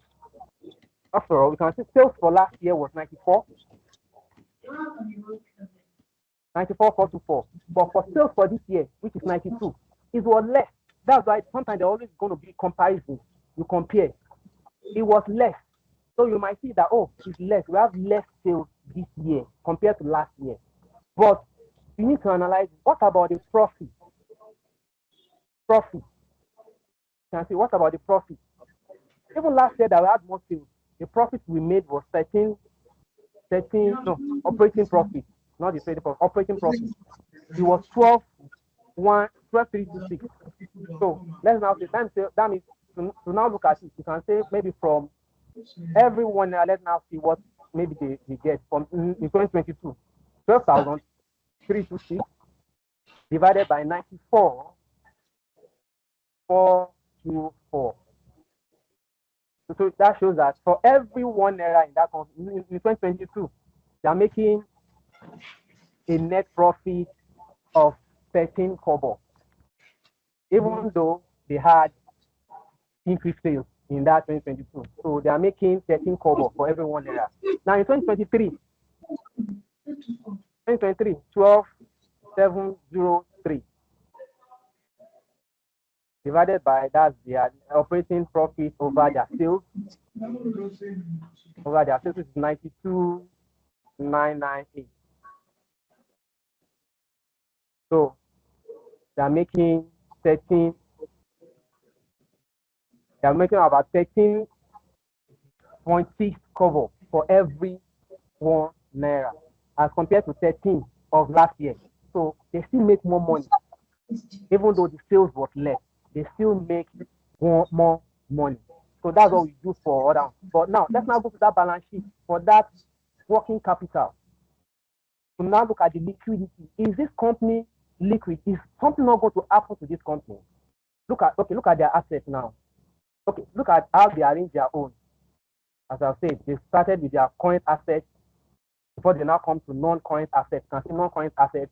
So it depends on how you want it, either based on realizable or permanent. So they start from their own cash and cash equivalent. You will see how much they have, their investment, their prepayment, and everything. So what they've paid in advance, you can see their inventory, their stock, what they have. I think it must have been the manufacturing company.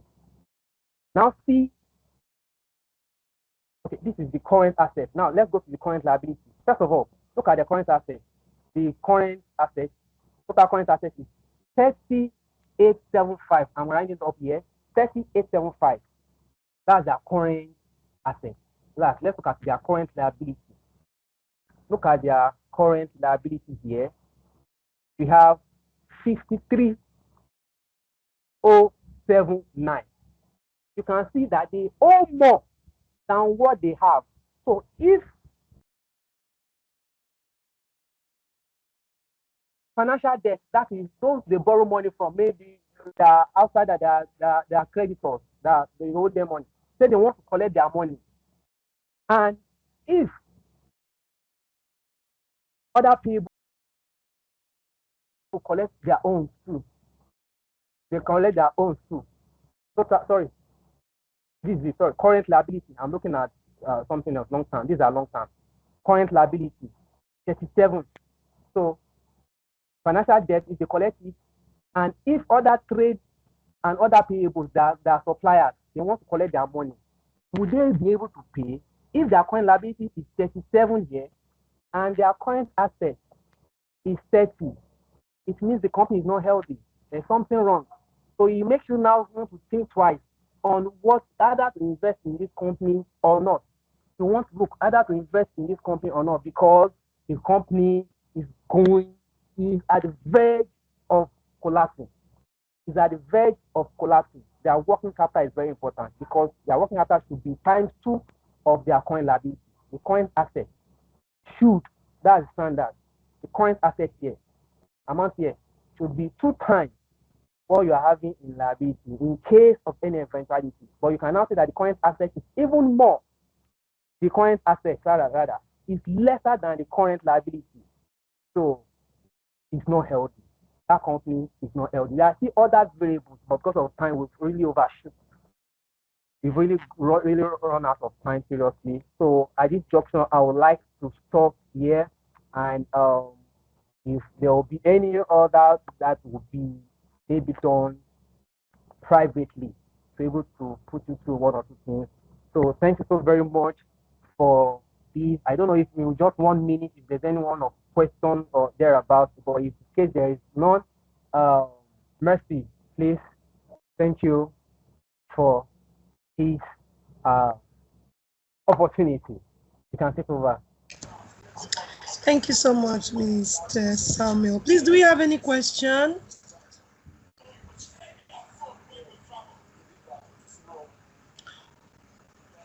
Any question, please?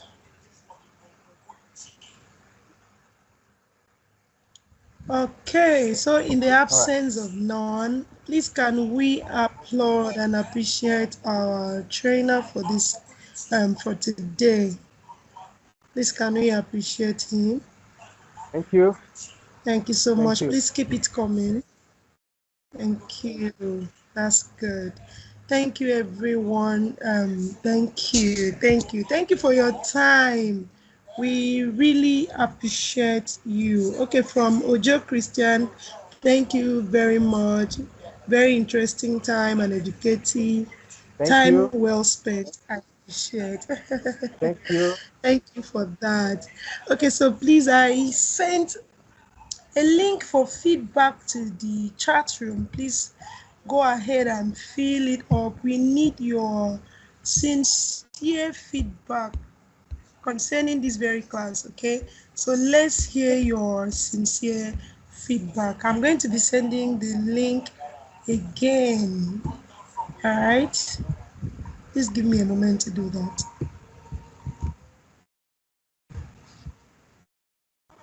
Please, we need you to fill that up, okay? Thank you. The recording of today's session is going to be sent to everyone on your platform by next week, as well as the slides that was used today. So like I earlier said, if you are still having some outstanding to pay, please go ahead and do so. And for our NID students, if you are still having some outstanding to cover up, please go ahead and do so too. All right. For your test, please, for the people that have not written tests, or for the people that are always having difficulty in writing their test, please do well to always inform us on time. We won't be taking any more makeup assessment or test, okay? So please, whenever you have issues, inform us on time. Thank you so much. And lastly, before we call it a day, follow us on all of our social media handles on LinkedIn, Twitter, Facebook, Instagram. Engage, like our post. Please tell people what you have enjoyed in Transformation College. We want to hear, we want to see your engagement, okay? Thank you so much for having us today, and it was lovely having you too. All right, do have a very beautiful weekend. Bye for now. Thank you, Mr. Samuel, and do have a great one too. Thank you, everyone. Thank you, Mesha. I really appreciate. Thank you. God bless. Thank you, everyone. Thank you so much.